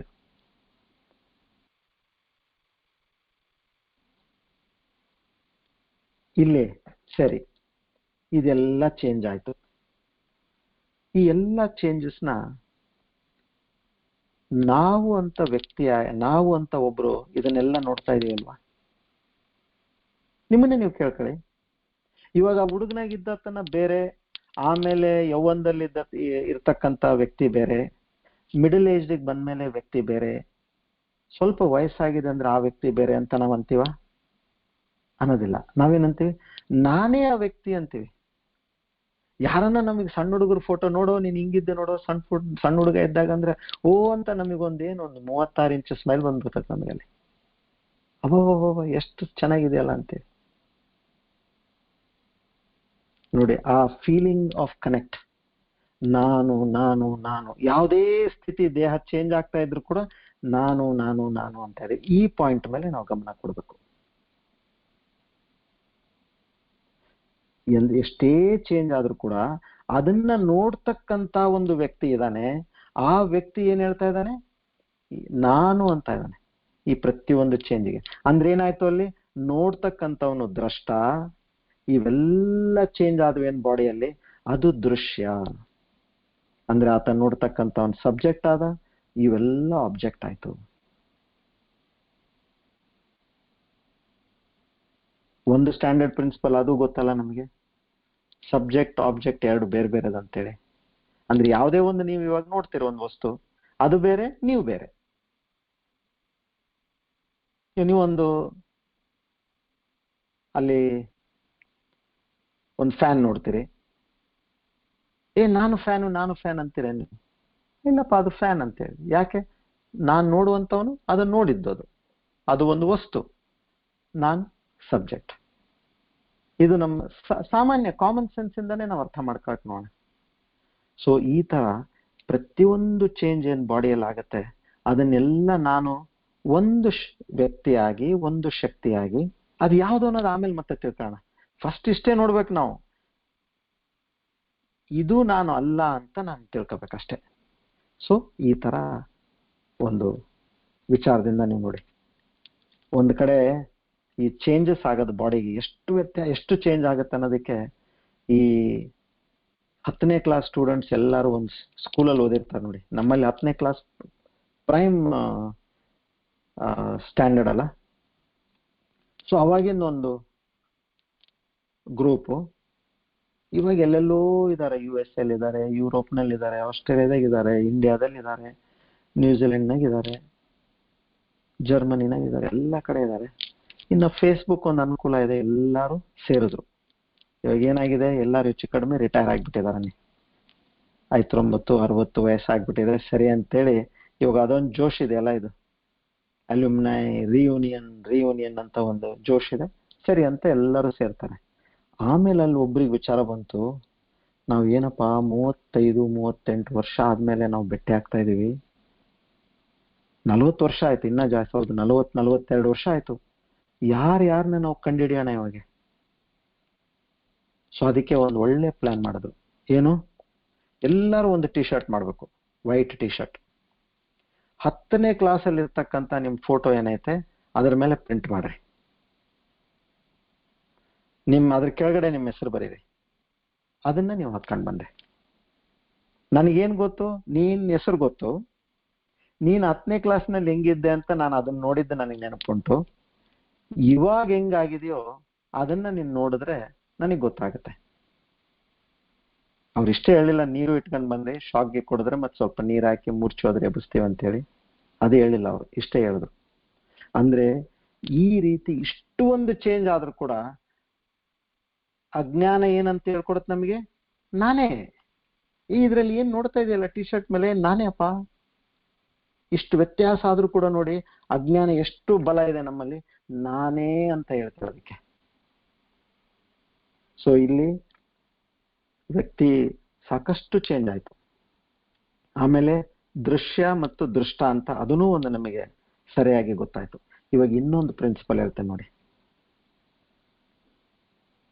ಈ ದೇಹ ನಾವಲ್ಲ ಅನ್ನೋದಕ್ಕೆ. ಈ ದೇಹ ಜಡ, ಆ ನೋಡ್ತಕ್ಕಂಥ ಶಕ್ತಿ ಯಾವುದು? ಚೈತನ್ಯ ಶಕ್ತಿ. ಅದರಲ್ಲಿ ಚೇತನಾ ಶಕ್ತಿ ಇದೆ, ಚೈತನ್ಯ ಚೇತನಾ ಶಕ್ತಿ. ಸೊ ಇವಾಗ ನೀವು ಹಿಂಗೆ ಒಂದು ನಿಮ್ ಅಂಗೈ ತಗೊಂಡು ನೀವು ನಿಮ್ ಕಣ್ಣೆದ್ರಿಗೆ ಇಟ್ಕೊಳ್ಳಿ. ನೀವು ಅಂಗೈನ ನೀವು ನೋಡ್ತಾ ಇದ್ದೀರಾ. ಇಲ್ಲಿ ಏನಂತೀರಾ? ನೀವು ಅಂಗೈ ನೋಡ್ತಾ ಇದ್ದೀರೋ ಇಲ್ಲ ಅಂಗೈ ನಿಮ್ಮನ್ನ ನೋಡ್ತಾ ಇದೆಯಾ? ಸರ್ವೇ ಸಾಮಾನ್ಯ ನೀವು ಹೇಳೋದು ನಾನು ಅಂಗೈ ನೋಡ್ತಾ ಇದ್ದೀನಿ. ಅದೇ ದೇಹದಲ್ಲಿ ಏನಾದ್ರೂ ಸ್ವಂತ ಚೈತನ್ಯ ಶಕ್ತಿ ಇತ್ತಂದ್ರೆ ಏನಾಗ್ತಿತ್ತು? ಅಂಗೈ ಕೂಡ ನಮ್ಮನ್ನು ನೋಡ್ತಿತ್ತು. ಅದರಲ್ಲಿ ಇಲ್ಲ. ಸೊ ಈ ಚೇತನ ಮತ್ತು ಜಡ ಪ್ರಿನ್ಸಿಪಲ್ ಇಟ್ಕೊಂಡ್ರು ಕೂಡ ಇಲ್ಲಿ ಅಂದ್ರೆ ನಾನು ಟೆಂಪರರಿ ಅನ್ನಲ್ಲ. ಸಿನ್ಸ್ 2020, ಅದು ಯಾವುದು? ಸಿನ್ಸ್ 2020 ಮೇ, ಅಂದ್ರೆ ಹೋದ್ ತಿಂಗಳು ಅವ್ನು ಇಟ್ಕೊಂಡಿದ್ದಾನೆ ಅಂಗಡಿ ಅಷ್ಟೇ. ಯಾವಾಗ ಎತ್ತಾನೋ ಗೊತ್ತಿಲ್ಲ. ಸೊ ಅದನ್ನೇನು ನಾವು ಶಾಶ್ವತ ಅನ್ಕೋಬೇಕು? ಸೊ ಜಡ ಮತ್ತು ಚೈತನ್ಯ ಪ್ರಿನ್ಸಿಪಲ್ ಇಟ್ಕೊಂಡ್ರು ಕೂಡ ಒಂದು ನಮಗೆ ಏನ್ ತಿಳಿಯುತ್ತೆ? ಇದು ಅಶಾಶ್ವತ. ಇನ್ನೂ ಒಂದು ಪ್ರಿನ್ಸಿಪಲ್ ಉಪಯೋಗಿಸೋಣ, ಕರ್ಮ ಥಿಯರಿ ಉಪಯೋಗಿಸೋಣ. ಇವಾಗ ನಮಗೆ ದೇಹ ಬಂತು. ಯಾರಿಗೆ ಯಾವುದೇ ತರದ ದೇಹ ಬಂದಿರಲಿ, ಒಳ್ಳೆಯದು, ಮಧ್ಯಮ, ಸುಮಾರು, ಇದೆಲ್ಲ ಏನಿದೆ ನಮ್ಮ ಪ್ರಾರಬ್ಧ ಕರ್ಮದ ಪ್ರಕಾರ ದೇಹ ಬಂತು. ಇದು ನಮಗೆ ಗೊತ್ತಾಯ್ತಾಗ್ಲೇ. ಇವಾಗ ಕಾರಣ ಶರೀರ ಸ್ಥೂಲ ಮತ್ತು ಸೂಕ್ಷ್ಮ ದೇಹಗಳಿಗೆ ಕಾರಣವಾದದ್ದು ಅಂದ್ರೇನು? ಯಾವುದೋ ಜನ್ಮದಲ್ಲಿ ಮಾಡಿರ್ತಕ್ಕಂಥ ನಾವು ಪುಣ್ಯ ಅಥವಾ ಪಾಪ, ಅದರಿಂದ ಏನಾಗುತ್ತೆ ನಮಗೆ ಈ ಜನ್ಮದಲ್ಲಿ ಆ ತರದ ದೇಹ ಸಿಗುತ್ತೆ, ಆ ತರದ ಒಂದು ಬುದ್ಧಿ ಸಿಗುತ್ತೆ. ಬುದ್ಧಿ ಬಗ್ಗೆ ಮಾತಾಡೋದು ಬೇಡ, ಬರೀ ದೇಹ ಮಾತಾಡೋಣ. ಆ ತರ ನಮಗೊಂದು ದೇಹ ಸಿಗುತ್ತೆ. ಸೊ ಅಂದ್ರೆ ಏನಾಯ್ತು? ಇದೇ ದೇಹ ಸತ್ಯ ಇತ್ತು ಅಂದ್ರೆ ಮತ್ತೆ ಆ ಕರ್ಮದ ಪ್ರಕಾರ ನಾನಂತೂ ಪುಣ್ಯ ಮಾಡಿದ್ದು ಯಾವುದು? ಯಾವುದೋ ದೇಹದಲ್ಲಿದ್ದಾಗ ನಾನು ಪುಣ್ಯ ಮಾಡಿದ್ದು ಈ ದೇಹಕ್ಕೆ ಯಾಕೆ ಬಂತು? ಇದು ಸುಮ್ಮನೆ ನಾನು ಲಾಜಿಕ್ ಯೂಸ್ ಮಾಡ್ತಾ ಇದ್ದೀನಿ ಇಲ್ಲಿ, ಇದನ್ನ ಅರ್ಥ ಮಾಡ್ಕೊಳ್ಳಿ. ಇವಾಗ ನಾನು ಮಾಡಿರ್ತಕ್ಕಂಥ ಪುಣ್ಯ ನನಗೆ ಇವಾಗೆ ಬರ್ಲಿಕ್ಕಿಲ್ಲ, ಇದು ನನಗೆ ಮುಂದಿನ ಜನ್ಮಕ್ಕೆ ಬರ್ಬೋದು. ಅವಾಗ ನನಗೆ ಇನ್ನ ಒಳ್ಳೆ ದೇಹ ಸಿಗ್ಬೋದು. ಅಂದ್ರೆ ಏನಾಯ್ತು? ಈ ದೇಹಗಳು ಬದಲಾಯಿಸುತ್ತೆ ಆಗ್ಲಿ, ಆ ಜೀವ ಏನಿದೆ ಅನುಭವಿಸ್ತಕ್ಕಂಥ ಜೀವ ಅದು ಯಾವಾಗ್ಲೂ ಅದೇ ಇರೋದು. ಅಂದ್ರೆ ನೀನು ಈ ದೇಹ ಅಲ್ಲ ಅಂತ ಈ ಎಲ್ಲಾ ಪಾಯಿಂಟ್ಸ್ ಮೇಲೆ ಏನ್ ಮಾಡ್ತಾರಂದ್ರೆ ನಾನು ದೇಹ ಅಲ್ಲ, ನಾನು ದೇಹ ಅಲ್ಲ. ಇದನ್ನ ನಿಮ್ ಮನಸ್ಸಿನಿಂದ ತೆಗೆದಾಕ್ಬಿಡಿದನ್ನ. ಇದು ಒಂದು ವಸ್ತು ಅಷ್ಟೇ. ಹೇಗೆ ನೀನ್ ನೋಡ್ತಾ ಇದೀಯಾ, ಇಷ್ಟೆಲ್ಲ ವಸ್ತುಗಳು ನಿನ್ ಸುತ್ತಮುತ್ತ ಇದೆಯಲ್ಲ. ನೀವು ಕೂತಿರಲ್ಲಿ ಟೇಬಲ್ ಇದೆ, ಚೇರ್ ಇದೆ, ಒಂದು ಫ್ಯಾನ್ ಇದೆ, ಒಂದು AC ಇದೆ, ಒಂದು ರೆಫ್ರಿಜರೇಟರ್ ಇದೆ, ವ್ಯಕ್ತಿಗಳಿದ್ದಾರೆ. ಇವರೆಲ್ಲ ಏನಿದ್ದಾರೆ, ಇವ್ರಿಗೆಲ್ಲ ನಿನಗೇನಾದ್ರು ಎದುರಿಗೆ ಕಾಣ್ತಕ್ಕಂಥ ಎಲ್ಲ ವಸ್ತುಗಳು ವ್ಯಕ್ತಿಗಳು. ಆದ್ರೆ ನೀನ್ ಬೇರೆ ಅಲ್ವಾ, ಅವರಿಂದ ನೀನ್ ಬೇರೆ ಅಲ್ವಾ? ನೀನ್ ಟೇಬಲ್ ಹಾಕ್ತೀಯಾ? ನಾವೇನಾದ್ರೂ ಫ್ರಿಡ್ಜ್ ಹಾಕ್ತೀವ? ಇಲ್ಲ, ಅದು ವಸ್ತು. ನನಗೆ ಕಾಣ್ತಕ್ಕಂಥದ್ದೆಲ್ಲ ಒಂದು ವಸ್ತು. ಸೊ ಹಾಗೆ ಈ ದೇಹ ಕೂಡ ನೀನು ಸ್ಪಷ್ಟವಾಗಿ ನಿನಗೆ ಕಾಣಿಸ್ತಾ ಇದೆ. ಅದಕ್ಕೆ ಮೊಟ್ಟ ಮೊದಲನೇದಾಗಿ ಈ ದೇಹ ಅಶಾಶ್ವತ, ಒಂದು ಕೃತಕ ವಸ್ತು. ಇದು ಫಾಲ್ಸ್. ಅಂದ್ರೆ ಏನು? ಇವತ್ತಿದೆ, ನಾಳೆ ಹೋಗುತ್ತೆ.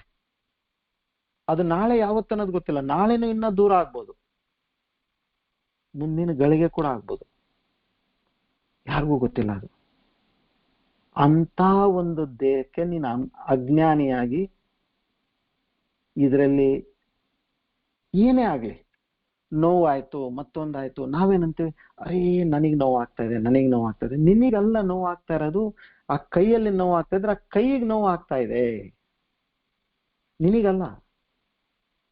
ಈ ಗ್ಯಾಪ್ನ ನಾವು ಮೇಂಟೈನ್ ಮಾಡಿ, ಇದನ್ನೇ ನಾವು ಆಮೇಲೆ ಮನೋಮಯ ಕೋಶದಲ್ಲಿ ಬುದ್ಧಿಗೆ ಯೂಸ್ ಮಾಡೋಣ. ಅವಾಗ ನಿಮಗೆ ಡಿಸ್ಟೆನ್ಸಿಂಗ್ ಶುರು ಆಗುತ್ತೆ. ನಿಮ್ಮಲ್ಲಿ ಏನೇನು ವಿಚಾರಗಳು ನಿಮ್ಮ ತಲೆ ಕಾಡಿಸ್ತಾ ಇರುತ್ತಲ್ಲ, ಅವ ಡಿಸ್ಟೆನ್ಸಿಂಗ್ ಆಗ್ತಿದ್ದಂಗೆನೆ ಅವಾಗ ನಿಮ್ಮ ನಿಜ ಸ್ವರೂಪದಿಂದ ನೀವು ಅದನ್ನ ಡಿಸ್ಟೆನ್ಸ್ ಮಾಡ್ತೀರಾ. ಇವಾಗ ಹೇಗೆ ಯಾವ್ದಾದ್ರು ಒಂದು ಬಹಳ ಬಿಸಿಯಾಗಿರೋದನ್ನ ನಿಮ್ಮ ಹತ್ರ ಬಂತಾನೆ, ಎಷ್ಟು ಹತ್ರ ಬರುತ್ತೋ ಅಷ್ಟು ನಿಮಗೆ ಅದ್ರದ್ದು ತಾಪ ಜಾಸ್ತಿ ಆಗುತ್ತೆ. ಅದನ್ನ ಹೇಗೆ ದೂರ ಮಾಡ್ತಾ ಹೋಗ್ತಿರೋ ಅದು ನಿಮಗೆ ಅದರ ತಾಪ ಕಮ್ಮಿ ಆಗ್ತಾ ಹೋಗುತ್ತೆ. ಸೊ ಹಾಗೆ ಇವಾಗ ಇಲ್ಲಿ ನಿಮಗೆ ಯಾವ್ದಾದ್ರು ದೈಹಿಕ ನೋವಿತ್ತು, ಈ ದೇಹ ಬೇರೆ, ನಾನು ಬೇರೆ. ನಾನು ಈ ದೇಹನ ನೋಡ್ತಾ ಇದ್ದೀನಿ. ನನಗೆ ಕೈ ನೋವಿರ್ಲಿ, ಕಾಲು ನೋವಿರ್ಲಿ, ಅದಿರೋದು ಕೈಗೆ ಕಾಲಿಗೆ. ಇಷ್ಟೇ ನಾವು ಮಾಡ್ತಕ್ಕಂಥದ್ದು. ನನಗೆ ಅಲ್ಲ. ಇದು ಮೊದಲನೇ ಹೆಜ್ಜೆ. ಅಲ್ಲಿಂದ ಶುರು ಮಾಡ್ಬೇಕು ನಾವು. ಅವಾಗೇನಾಯ್ತು, ಇದು ಅನಾತ್ಮ ಯಾವುದು, ನಿತ್ಯ ಮತ್ತು ಅನಿತ್ಯ ಯಾವುದು ಅಂತ ನಮಗೆ ಅಲ್ಲಿ ತಿಳಿತಾ ಬರುತ್ತೆ, ನಿಧಾನಕ್ಕೆ ತಿಳಿತಾ ಬರುತ್ತೆ. ಈ ಅಜ್ಞಾನ ನಮ್ಮಲ್ಲಿ ಇದ್ದಿದ್ದು ಎಷ್ಟು ಕೋಟಿ ವರ್ಷಗಳಿಂದಿದೆಯೋ ಗೊತ್ತಿಲ್ಲ ನಮಗೆ. ಸೊ ಇದನ್ನ ದೃಢವಾಗಿ ನಾವು ತೆಗಿತಾ ಹೋಗ್ಬೇಕು ಮನಸ್ಸಿಂದ. ಬಹಳ ದಿವಸದಿಂದ ಆಳವಾಗಿ ಊರ್ಬಿಟ್ಟಿದೆಯಲ್ಲ, ಸ್ವಲ್ಪ ಸಮಯ ಹಿಡಿಬೋದು. ಅದಕ್ಕೆ ಇದರಲ್ಲಿ ಸತತ ಪ್ರಯತ್ನ ಅಂತ ನಾವೇನಂತೀವಿ, ಅದು ಬಹಳ ಮುಖ್ಯ. ಆ ಪ್ರಯತ್ನ ಬೇಕು ಯಾವಾಗಲೂ. ಸೊ ಅವಾಗ ಉಪನಿಷತ್ತು ಏನ್ ಹೇಳುತ್ತೆ, ಆಯ್ತು ಹಾಗಾದ್ರೆ ಈ ದೇಹ ನಮ್ಮ ನಿಜ ಸ್ವರೂಪ ಅಲ್ಲ ಅಂದ್ರೆ ಮತ್ತೆ ನಿಜ ಸ್ವರೂಪ ಯಾವುದು? ಅನ್ಯಂತರೋ ಆತ್ಮ ಪ್ರಾಣಮಯ ಅಂತ ಹೇಳ್ತಾರೆ. ಹಾಗಾದ್ರೆ ಪ್ರಾಣನೇಪ್ಪ, ನಾವೆಲ್ಲ ಹೇಳ್ತೀವಲ್ಲ ಪ್ರಾಣನಿನ ನಿಜ ಸ್ವರೂಪ ಇರ್ಬೇಕಾಗಿದ್ರೆ. ಯಾಕಂದ್ರೆ ಪ್ರಾಣ ಇಲ್ಲದೆ ಮನುಷ್ಯ ಇಲ್ಲಲ್ಲ. ಕರೆಕ್ಟ್. ಹಾಗಾದ್ರೆ ನಾನು ಪ್ರಾಣನೇ ನಿಜ ಸ್ವರೂಪ ಇರ್ಬೇಕು ಅಂತೇಳಿ ಹೋಗ್ತಾರೆ. ಆಯ್ತು, ಸ್ವಲ್ಪ ಆಳವಾಗಿ ಹೋಗಿ ನೋಡೋಣ, ಪ್ರಾಣದಲ್ಲಿ ಏನಿದೆಯಪ್ಪ ಇದರಲ್ಲಿ. ಇವೇ ಲಾಜಿಕ್ ಯೂಸ್ ಮಾಡೋಣ.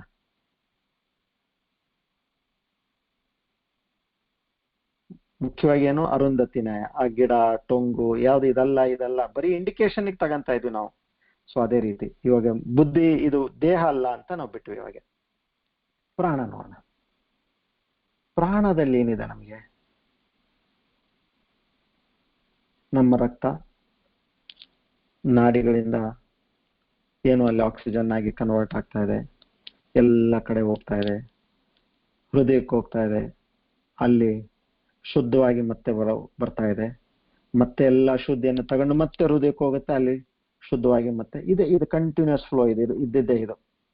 ಇನ್ನೊಂದು ಕಡೆ ಏನಿದೆ, ನಾವು ಶ್ವಾಸ ತಗೊಂಡಾಗೆ ಅದಕ್ಕೆ ನಮಗೆ ಬೇಕಾಗ್ತಕ್ಕಂಥ ಆಕ್ಸಿಜನ್ ಆ ರಕ್ತಕ್ಕೆ ಹೋಗಿ ಸೇರ್ತಾ ಇದೆ, ಅಶುದ್ಧಿ ಎಲ್ಲ ಕಾರ್ಬನ್ ಡೈಆಕ್ಸೈಡ್ ಹೊರಗೆ ಹೋಗ್ತಾ ಇದೆ. ಮತ್ತೆ ನಾವು ಊಟ ಮಾಡಿರ್ತಕ್ಕಂಥ ಏನೇನು ಆಹಾರ ಎಲ್ಲ ಇದೆ ಅದೆಲ್ಲ ಡೈಜೆಸ್ಟ್ ಆಗ್ತಾ ಇದೆ ಹೊಟ್ಟೆಯಲ್ಲಿ. ಆ ಡೈಜೆಷನ್ಗೆ ಬೇಕಾಗ್ತಕ್ಕಂಥ ಎಲ್ಲ ಆಸಿಡ್ಸು, ಬಯೋಕೆಮಿಕಲ್ಸು ಇದೆಲ್ಲ ನಮ್ಮ ದೇಹದಲ್ಲಿ ಪ್ರೊಡ್ಯೂಸ್ ಆಗ್ತಾ ಇದೆ. ಇದು ನೋಡಿ, ಸೈಂಟಿಸ್ಟ್ ಹೇಳ್ತಾರೆ, ಈ ಲೀವರ್ ಅಂತ ಏನು ನಮ್ಮಲ್ಲಿ ಒಂದು ಅಂಗಾಂಗ ಇದೆಯಲ್ಲ, ಈ ಲೀವರು ಅದು ತಯಾರಿಸ್ತಕ್ಕಂಥ ಬಯೋಕೆಮಿಕಲ್ಸ್ ಏನಿದೆ ದಿನನಿತ್ಯಕ್ಕೆ, ಅದನ್ನ ನಾವೇನಾದ್ರೂ ಹೊರಗಡೆ ತಯಾರು ಮಾಡ್ಬೇಕಂದ್ರೆ 500 ಎಕರೆ ಫ್ಯಾಕ್ಟ್ರಿ ಬೇಕಂತೆ. ಆ ತರದ ವಿಶೇಷವಾದ ಬೇರೆ ಬೇರೆ ಇವೆಲ್ಲ ನ್ಯಾಚುರಲ್ ಬಯೋಕೆಮಿಕಲ್ಸ್ ಅಲ್ಲ ಇವು. ಅದ್ರದ್ದು ಅಷ್ಟು ಶಕ್ತಿ. ಇಂಥ ಒಂದು ದಿವ್ಯ ಶಕ್ತಿ ಇರ್ತಕ್ಕಂಥ ಈ ದೇಹ, ಅದೇ ಒಂದು ವಿಚಾರ ಸಾಕಲ್ಲ ನಮಗೆ. ಇಂಥದ್ದು ನಾನೆಲ್ಲಿ ಮಾಡಿನಪ್ಪ, ನಂದು ಅಂತ ಅನ್ನೋದಕ್ಕೆ ಅದೇ ಒಂದು ವಿಷಯ ಸಾಕು ನಮಗೆ. ಎನಿವೆ, ಸೊ ಅದು ಇರುತ್ತೆ. ಆಮೇಲೆ ಏನಿದೆ, ಪ್ರತಿಯೊಂದು ನಮ್ಮಲ್ಲಿ ಇರ್ತಕ್ಕಂಥ ಈ ಒಂದು ಶಕ್ತಿಯಿಂದ, ಪ್ರಾಣ ಶಕ್ತಿಗಳಿಂದ ಏನಾಗಿದೆ, ನಾವು ಬದುಕಿದೀವಿ, ಉಸಿರಾಡ್ತಾ ಇದ್ದೀವಿ. ಆಮೇಲೆ ನಮಗೆ ಹಸಿವು ಅಂತ ಗೊತ್ತಾಗ್ತಾ ಇದೆ, ನೀರಡಿಕೆ ಅಂತ ಗೊತ್ತಾಗ್ತಾ ಇದೆ, ಹೊಟ್ಟೆ ತುಂಬಿದೆ ಅಂತ ನಮಗೆ ಗೊತ್ತಾಗ್ತಾ ಇದೆ ಊಟ ಮಾಡಿದಾಗ. ಬಹಳ ಹೊತ್ತು ಊಟ ಮಾಡ್ಲಿಲ್ಲ ಅಂದ್ರೆ ನಿತ್ರಾಣ ಆಗಿದ್ದು ನಮಗೆ ಗೊತ್ತಾಗುತ್ತೆ. ಅದೇ ಊಟ ಮಾಡಿದ ತಕ್ಷಣನೇ ಒಂಥರ ನಮಗೆ ಶಕ್ತಿ ಬಂತು ಅಂತ ಗೊತ್ತಾಗುತ್ತೆ. ಒಂದೊಂದ್ ಸರ್ತಿ ಅನ್ಸುತ್ತೆ ನನಗೆ ಆರೋಗ್ಯ ಚೆನ್ನಾಗಿದೆ ಅನ್ಸುತ್ತೆ, ಇನ್ನೊಂದ್ ಸರ್ತಿ ಯಾಕೋ ಆರೋಗ್ಯ ಸರಿ ಇಲ್ಲ ಅಂತೇಳಿ. ಇವೆಲ್ಲ ಈ ಪ್ರಾಣಮಯ ಕೋಶದಲ್ಲಿ ಆಗ್ತಕ್ಕಂಥ ವ್ಯತ್ಯಾಸಗಳಿವೆಲ್ಲ. ನಾವು ಪ್ರಾಣ ಅಂತೀವಿ, ಅದಕ್ಕೆ ಚೈನೀಸ್ ವರ್ಡ್ ಚಿ ಅಂತಾರೆ, ಅದಕ್ಕೆ CHI. ಆಮೇಲೆ ಜಾಪನೀಸ್ ಅವರು ಕೀ ಅಂತಾರೆ ಇದಕ್ಕೆ, ಈ ಶಕ್ತಿಗೆ, ಪ್ರಾಣ ಶಕ್ತಿಗೆ. ಸೊ ಇಲ್ಲಿ ನಮ್ಮ ಉಪನಿಷತ್ತು ಏನಂತಾರೆ ನೋಡೋಣ. ಉಪನಿಷತ್ನವ್ರು ಏನಂತಾರೆ, ನೀನು ಮೊದಲನೇದು ಪ್ರಿನ್ಸಿಪಲ್ ಇಟ್ಕೊಳ್ಳಪ್ಪ, ಇವೆಲ್ಲ ಚೇಂಜಸ್ ಇದೆಯೋ ಇಲ್ಲೋ ಈ ಕ್ಷೇತ್ರದಲ್ಲಿ, ಪ್ರಾಣಮಯ ಕ್ಷೇತ್ರದಲ್ಲಿ ವ್ಯತ್ಯಾಸ ಇದೆಯೋ ಇಲ್ಲೋ. ಇವಾಗ ಇಷ್ಟೆಲ್ಲ ನಮಗೆ ಗೊತ್ತಾಯ್ತು. ಇದೆಯಲ್ಲ ವ್ಯತ್ಯಾಸ. ಹೇಗೆ ಹೇಳ್ತೀರಿ ವ್ಯತ್ಯಾಸ ಇದೆಯಾ ಅಂತ ಹೇಳಿ? ಹೌದು, ಒಂದೊಂದ್ಸರ್ತಿ ನನಗೆ ಎನರ್ಜಿ ಇದೆ ಅನ್ಸುತ್ತೆ, ಒಂದೊಂದ್ಸರ್ತಿ ಸುಸ್ತಾಗಿದೆ ಅನ್ಸುತ್ತೆ, ಒಂದೊಂದ್ಸರ್ತಿ ಆರೋಗ್ಯವಾಗಿದ್ದೀನಿ ಅನ್ಸುತ್ತೆ, ಒಂದೊಂದ್ಸರ್ತಿ ಅನಾರೋಗ್ಯ ಅನ್ಸುತ್ತೆ, ಹಸಿವು ಅನ್ಸುತ್ತೆ, ಹೊಟ್ಟೆ ತುಂಬಿದಾಗ ಅನ್ಸುತ್ತೆ. ಮತ್ತೆ ಇವೆಲ್ಲ ಚೇಂಜಸ್ ಏನ್ ನಿಮಗೆ ಗೊತ್ತಾಗ್ತಾ ಇದೆ? ನೋಡ್ತಕ್ಕಂಥವ್ರು ಏನ್ 10 ಮಂದಿ ಇದಾರೆ ಒಳಗಡೆ? ಒಬ್ಬನೇ ಅಲ್ಲ. ಎಷ್ಟೇ ಚೇಂಜ್ ಆಗಿರಲಿ, ನನಗೆ ಹಸಿವೆ ಆದಾಗೆ ಆ ವ್ಯಕ್ತಿ ಬೇರೆ, ಹೊಟ್ಟೆ ತುಂಬಿದಾಗ ವ್ಯಕ್ತಿ ನೋಡತಕ್ಕಂಥ ವ್ಯಕ್ತಿ ಬೇರೆ. ಇಲ್ಲ, ನನಗೆ ನಿತ್ರಾಣ ಆದಾಗ ಒಂದು ವ್ಯಕ್ತಿ ಬೇರೆ ನೋಡಿದಾನ ಅದನ್ನ, ಮತ್ತೆ ನನಗೆ ಶಕ್ತಿ ಬಂದಾಗೆ ಆ ವ್ಯಕ್ತಿ ಬೇರೆ. ಆ ಥರ ಇಲ್ಲ, ಎಲ್ಲ ಕಡೆ ನೋಡ್ತಕ್ಕಂಥ ವ್ಯಕ್ತಿ ಒಬ್ಬನೇ ಒಬ್ಬನು. ಅಂದ್ರೆ ಏನಾಯ್ತು ಮತ್ತೆ? ಒಂದು ವಿಕಾರ. ವಿಕಾರ ಅಂದ್ರೆ ಚೇಂಜ್. ವಿಕಾರ, ನಿರ್ವಿಕಾರ. ಎಷ್ಟು ಚೇಂಜಸ್ ಇದೆ ನೋಡಿ ಈ ಪ್ರಾಣಮಯ ಕೋಶದಲ್ಲಿ. 5 ಪ್ರಾಣಗಳಲ್ಲ, ಪ್ರಾಣ ಅಪಾನ ವ್ಯಾನ ಉದಾನ ಸಮಾನ. 5ರದ್ದು ನಾನು ನಿಮಗೆ ಇದು ಹೇಳಿದ್ದೀನಿ. ಏನೇನು ಚೇಂಜಸ್ ಆಗುತ್ತೆ ಅಂತ ನಾವು ಆಗ್ಲೇ ಮಾತಾಡಿದೀವಲ್ಲ. ಅದರಲ್ಲಿ ಆ 5 ಕೋಶದಲ್ಲಿ ಏನೇನು ಕೆಲಸಗಳು ಮಾಡ್ತಾ ಇದೆಯೋ ಅವೆಲ್ಲ ಕೆಲಸಗಳು ಮಾಡ್ತಾ ಇದ್ದಾವೆ. ಅದ್ರಲ್ಲಿ ಅಷ್ಟು ವಿಪರೀತ ಚೇಂಜ್ಗಳು ಆಗ್ತಾನೆ ಇದ್ದಾವೆ. ಆದ್ರೆ ಇವೆಲ್ಲವನ್ನು ನೋಡ್ತಕ್ಕಂಥದ್ದು ಒಂದೇ ಒಂದು ಶಕ್ತಿ ನಮ್ಮಲ್ಲಿ. ಈ 5 ಪ್ರಾಣಗಳಿಗೆ ಏನಂತಾರೆ? ಕ್ರಿಯಾಶಕ್ತಿಮಾನ್ ಅಂತಾರೆ ಇದಕ್ಕೆ. ಯಾಕೆ? ಇವೆಲ್ಲ ಕ್ರಿಯೆ ನಮ್ಮಲ್ಲಿ ನಡೆಸ್ತಾ ಇದೆಯಲ್ಲ, ಇದೆಲ್ಲದಕ್ಕೂ ಕ್ರಿಯೆಯನ್ನು ನಡೆಸೋದಕ್ಕೋಸ್ಕರ ಈ 5 ಪ್ರಾಣಗಳಿಗೆ ಕ್ರಿಯಾಶಕ್ತಿಮಾನ್ ಅಂತಾರೆ. 5 ಪ್ರಾಣ ಮತ್ತು 5 ಕರ್ಮೇಂದ್ರಿಯಗಳು ಸೇರಿ ಯಾವಾಗ್ಲೂ ಕೆಲಸ ಮಾಡ್ತಾನೇ ಇರ್ತವೆ ಜೊತೆಗೆ, ಕರ್ಮೇಂದ್ರಿಯ ಮತ್ತು ಪ್ರಾಣೇಂದ್ರಿಯ ಸೇರಿ. ಸೊ ಇಂಥ ಒಂದು ವ್ಯತ್ಯಾಸಗಳು ಸದಾ ಇದೆ. ಆಮೇಲೆ ಇದು ನೋಡ್ತಕ್ಕಂಥ ವ್ಯಕ್ತಿ ಒಬ್ಬನಿದಾನೆ, ಅಂದ್ರೆ ದ್ರಷ್ಟ ಮತ್ತು ದೃಶ್ಯ. ಈ ಒಂದು ವಿಚಾರದಿಂದ ನೀವು ನೋಡಿ, ಮತ್ತೆ ಅಲ್ಲಿಗೆ ಬರ್ತೀವಿ ನಾವು. ಇದು ಶಾಶ್ವತವಾದಲ್ಲ. ಮತ್ತೆ ಜಡ ಮತ್ತು ಚೇತನ ಪ್ರಿನ್ಸಿಪಲ್ ಯೂಸ್ ಮಾಡಿ. ಹೌದು, ಪ್ರಾಣ ಜಡ. ಯಾಕೆ? ಯಾವಾಗ ಸಾವು ಬರುತ್ತೋ ಈ ಪ್ರಾಣ ಹೋಯ್ತು. ಆದ್ರೆ ಹಿಂದ್ಗಡೆ ಇರ್ತಕ್ಕಂಥ ಒಂದು ಆ ಚೇತನಾ ಶಕ್ತಿ ಏನಿದೆ ಅದಕ್ಕೆ ಸಾವಿಲ್ಲ. ಸೊ ಹಾಗಾದ್ರೆ ನಾನು ಪ್ರಾಣಮಯ ಕೂಡ ಅಲ್ಲ. ಹಾಗಾದ್ರೆ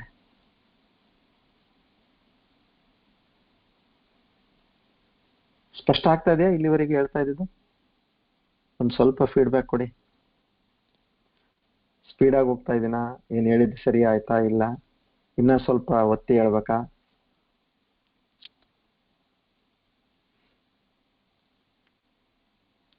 ಇವಾಗ ನಾವು ಮಾಡಿದ್ದು ಅನ್ನಮಯ ಮತ್ತು ಪ್ರಾಣಮಯ.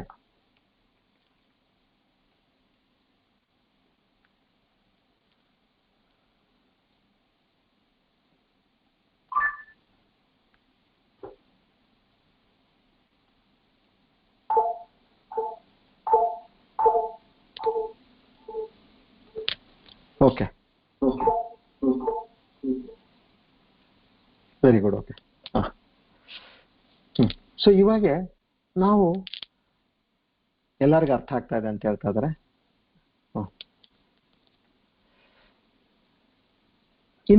ಇನ್ನ ಒಳಗೋಗೋಣ. ಇವಾಗ ಅನ್ಯಂತರೋ ಆತ್ಮ ಮನೋಮಯ.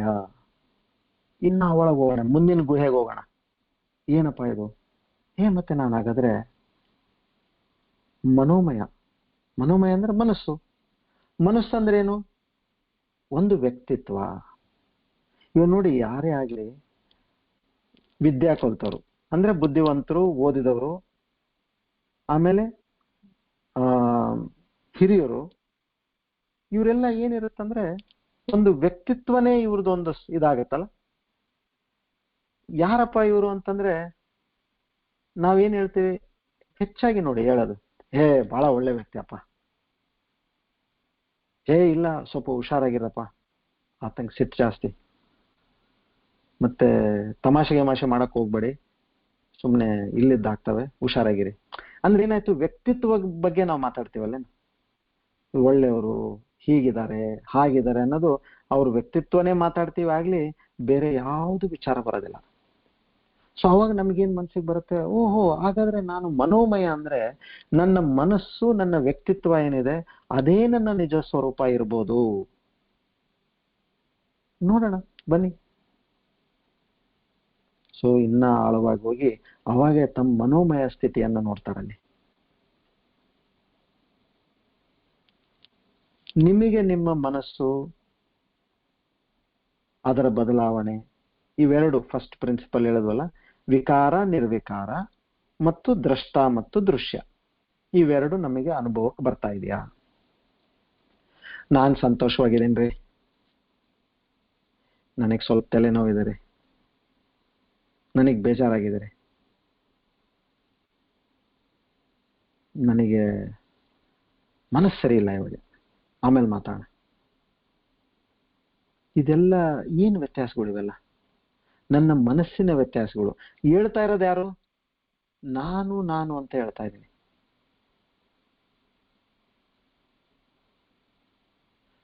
ಹಾಗೆ ನನಗೊಂದು ಆಸೆ ಬಂತು, ಇಲ್ಲಿ ಎಲ್ಲಾದ್ರೂ ಒಳ್ಳೆ ಐಸ್ ಕ್ರೀಮ್ ಸಿಗುತ್ತೇನ್ರಿ, ತಿನ್ಬೇಕಂತ ಆಸೆ ಆಗಿದೆ. ಇಲ್ಲ ಒಳ್ಳೆ ಕಾಫಿ ಎಲ್ಲಾನು ಸಿಗುತ್ತಾ, ಹೋಗಿ ಕುಡಿಯೋಣ. ಇಲ್ಲ ನನಗೆ ಸರಿಯಾಗಿ ಊಟ ಮಾಡ್ಬೇಕಂತಿದೆ, ಎಲ್ಲಿ ಯಾವ ಕಡೆ ಯಾವ ಹೋಟ್ಲಿಗೆ ಹೋದ್ರು ಒಳ್ಳೇದು. ಸೊ ಇಲ್ಲೇನಾಯ್ತು, ನಾನು ನನ್ನ ಆಸೆಗಳನ್ನ ನಾನು ಹೇಳ್ತಾ ಇದ್ದೀನಿ, ಬೇರೆ ಬೇರೆ ಆಸೆಗಳು ಹೇಳ್ತಾ ಇದ್ದೀನಿ ನಾನು. ವ್ಯಕ್ತಿ ಒಬ್ಬನೇ, ಮತ್ತೆ ಒಳಗಡೆ ವಿಚಾರಗಳು ಬೇರೆ ಬೇರೆ ಬರ್ತಾ ಇದೆ, ಮನಸ್ಥಿತಿಗಳು ಬೇರೆ ಬರ್ತಾ ಇದೆ, ಆಸೆಗಳು ಬೇರೆ ಬರ್ತಾ ಇದೆ, ನನ್ನ ಫೀಲಿಂಗ್ಸ್ ಬೇರೆ ಬೇರೆ ಬರ್ತಾ ಇದೆ. ಈ ತರ ಜಾಗೃತ ಸ್ಥಿತಿಯಲ್ಲಿ 16,000 ಆವ್ರೇಜ್ 16,000 ವಿಚಾರಗಳು ನಮ್ಮ ಮನಸ್ಸನ್ನು ಕ್ರಾಸ್ ಮಾಡ್ತಾ ಹೋಗುತ್ತೆ ದಿನ. ಜಾಗೃತ ಮತ್ತು ಸ್ವಪ್ನ ಎರಡೂ ಸೇರಿದ್ರೆ ಸುಮಾರು 40,000ರಿಂದ 60,000ವರೆಗೂ ಹೇಳ್ತಾರೆ. ಅಷ್ಟು ವಿಚಾರಗಳು ನಮ್ಮ ತಲೆಯಲ್ಲಿ ಹೋಗುತ್ತೆ. ಇಷ್ಟು ವಿಚಾರ ಹೋದ್ರೂ ಕೂಡ ಇದು ಯಾರಿಗೆ ಬಂತು? ಇದೆಲ್ಲ ವಿಚಾರ ಒಬ್ಬನಿಗೆ ಬಂತಿದ್ದು. ಇವಾಗ ಕಷ್ಟದಿತ್ತು ಅಂದ್ರೆ ನಾನಲ್ಲ, ಆಸೆ ಇತ್ತು ಅಂದ್ರೆ ನಾನಲ್ಲ, ಇಲ್ಲ ಸಂತೋಷದಿತ್ತಂದ್ರೆ ಇದು ನಾನು ಅಂತ ನಾವು ಅನ್ನಂಗಿಲ್ಲಲ್ಲ. ಎಲ್ಲದಕ್ಕೂ ನಾನೇ ನಾನೇ ನಾನೇ ಅಂತಂತೀವಿ. ಸೊ ಇಲ್ಲಿ ಹೇಗೆ ವಿಚಾರ, ಆಸೆ, ನಮ್ಮ ಅನಿಸಿಕೆ ಇವೆಲ್ಲ ಎಷ್ಟು ಬೇರೆ ಬೇರೆ ಬೇರೆ ಬೇರೆ ಬೇರೆ ಬೇರೆ ರೀತಿಯಿಂದ ಬದಲಾವಣೆ ಆದ್ರೂ ಕೂಡ ಹೇಗೆ ವ್ಯಕ್ತಿ ಒಬ್ಬನೇ ಇದಾನೋ, ವಿಕಾರ ನಿರ್ವಿಕಾರ ಮತ್ತು ದ್ರಷ್ಟ ಮತ್ತು ದೃಶ್ಯ ಅಂದ್ರೆ ಇದು ಕೂಡ ಮನಸ್ಸು ಕೂಡ ನೀನಲ್ಲ. ಇವಾಗ ನಿನಗೆ ನನಗೆ ಮನಸ್ಸು ಬೇಜಾರಾಗಿದೆ ಅಂತ ನಾನು ಹೇಳ್ತೀನಿ ಅಂದ್ರೆ ಏನಾಯ್ತು? ಆಕ್ಚುಲಿ ಮನಸ್ಸಿಗೆ ಬೇಜಾರಾಗಿದೆ ಆಗ್ಲಿ, ನನಗೆ ಬೇಜಾರಾಗಿಲ್ಲ. ಇಲ್ಲಿ ನಾವು ಮುಖ್ಯವಾದ ತಿಳ್ಕೊಬೇಕಾದ್ದು, ಆ ಮನಸ್ಸನ್ನು ನೋಡ್ತಕ್ಕಂತ ಒಂದು ವ್ಯಕ್ತಿ ಬೇರೆ ಇದ್ದಾನೆ. ಅದಕ್ಕೆ ಮುಂದೆ ಹೋದಾಗ ಗೊತ್ತಾಗತ್ತೆ ನಮಗೆ.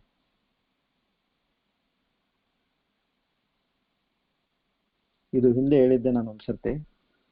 ಡೆಲ್ಲಿಯಲ್ಲಿ ಒಬ್ಬ ದೊಡ್ಡ ವ್ಯಾಪಾರಸ್ಥ.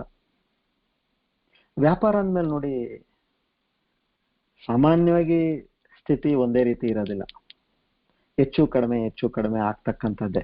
ಯಾಕಂದ್ರೆ ಬೆಲೆಗಳು ಹೆಚ್ಚು ಕಡಿಮೆ ಆಗ್ತಾ ಇರ್ತವೆ, ಮಾರ್ಕೆಟ್ ಅಲ್ಲಿ ಇರ್ತಕ್ಕಂಥ ಪರಿಸ್ಥಿತಿಗಳು ಹೆಚ್ಚು ಕಡಿಮೆ ಆಗ್ತಾ ಇರ್ತವೆ, ಅದೇ ರೀತಿ ಗಿರಾಕಿಗಳು ಹೆಚ್ಚು ಕಡಿಮೆ ಆಗ್ತಾ ಇರ್ತಾರೆ, ರೂಲ್ಸ್ ರೆಗ್ಯುಲೇಷನ್ಸ್ ಹೆಚ್ಚು ಕಡಿಮೆ ಆಗ್ತಾ ಇರ್ತವೆ. ಬೇರೆ ಬೇರೆ ಕಂಟ್ರಿಯವರು ಇವಾಗೆಲ್ಲ ಸಪ್ಲೈ ಮಾಡೋದ್ರಿಂದ ಅಲ್ಲಿ ನಮ್ದು ಆಯಾತ, ಇಂಪೋರ್ಟ್ ಎಕ್ಸ್ಪೋರ್ಟ್ ಪಾಲಿಸೀಸ್ ಮೇಲೆ ಕೂಡ ಹೆಚ್ಚು ಕಡಿಮೆ ಆಗ್ತಾ ಇರುತ್ತೆ, ಫಾರಿನ್ ಎಕ್ಸ್ಚೇಂಜ್ ಮೇಲೂ ಹೆಚ್ಚು ಕಡಿಮೆ ಆಗ್ತಾ ಇರುತ್ತೆ. ಸೊ ಹಾಗಾಗಿ ವ್ಯಾಪಾರದಲ್ಲಿ ಸಾಕಷ್ಟು ಅನ್ಸರ್ಟನಿಟೀಸ್. ಸೊ ಆ ವ್ಯಾಪಾರಸ್ಥಂಗೆ ಒಂದು 4-6 ಒಟ್ಟಿಗೆ ಅವನಿಗೆ ವಿರುದ್ಧವಾಗಿ ಬಂತು ಅಂದ್ರೆ ಅವನು ಯಾರೇ ಆಗ್ಲಿ ವ್ಯಾಪಾರದಲ್ಲಿ ಕೊಲಾಪ್ಸ್ ಆಗ್ತಾರಲ್ಲ. ಸೊ ಆ ರೀತಿ ಅವನು ಬಹಳ ಬೇಜಾರಾಗಿರುತ್ತೆ. ಒಬ್ರು ಹೇಳ್ತಾರೆ, ಹಿಂಗೆ ನೋಡಪ್ಪ, ಇಂಥ ಋಷಿ ಇದರಲ್ಲಿ ಉತ್ತರ ಕಾಶಿಯಲ್ಲಿ ಈ ತರ ಒಬ್ರು ಸಂತರಿದ್ದಾರೆ, ಹೋಗಿ ನೀನು ಅವ್ರನ್ನ ಭೇಟಿಯಾಗಿ ಆಶೀರ್ವಾದ ತಗ, ಅವ್ರು ನಿನಗೊಂದು ಸ್ವಲ್ಪ ನಿನಗೆ ಮಾರ್ಗದರ್ಶನ ಕೊಡ್ಬೋದು ಅಂತ ಅಂದಿದ್ದಕ್ಕೆ ಈತ ಮನುಷ್ಯ ಇಮಿಡಿಯೇಟ್ಲಿ ಡೆಲ್ಲಿಯಿಂದ ಬಿಡ್ತಾನಲ್ಲಿ ಉತ್ತರ ಕಾಶಿಗೆ ಹೋಗಿ ಅವ್ರ ಹತ್ರ ಎಲ್ಲ ನಮಸ್ಕಾರ ಮಾಡಿ ಎಲ್ಲ ಮಾಡಿ ಹೇಳ್ತಾನೆ,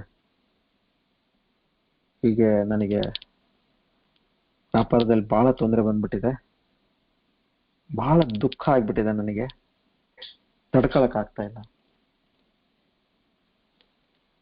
ಸೊ ಅವ್ರಂತಾರೆ, ಯಾರಿಗ್ ದುಃಖ ಆಗಿದೆ ಅಂತಾರೆ. ನನಗೆ ಅಂತ ಅಂತಾರೆ ಅವ್ರು. ನಿನಗ್ ದುಃಖ ಆಗಿದ್ದು ನಿನಗ್ ಗೊತ್ತಾ ಅಂತಾರೆ. ಅರೆ ಏನ್ರಿ ಗುರುಜಿ ಸ್ವಾಮೀಜಿ ನೀವು ಇಂಥ ಪ್ರಶ್ನೆ ಕೇಳ್ತಾ ಇದ್ದೀರಿ,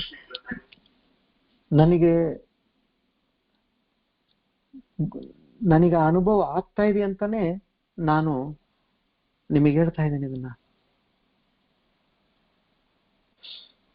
ಮತ್ತೆ ಒಂದು ವಿಚಾರ ಮಾಡು, ನಿನಗೆ ಇದು ಅನುಭವ ಆಗ್ತಾ ಇದೆ ಅಂದ್ರೆ ನೀನು ಬೇರೆ, ಆ ಮನಸ್ಸು ಬೇರೆ.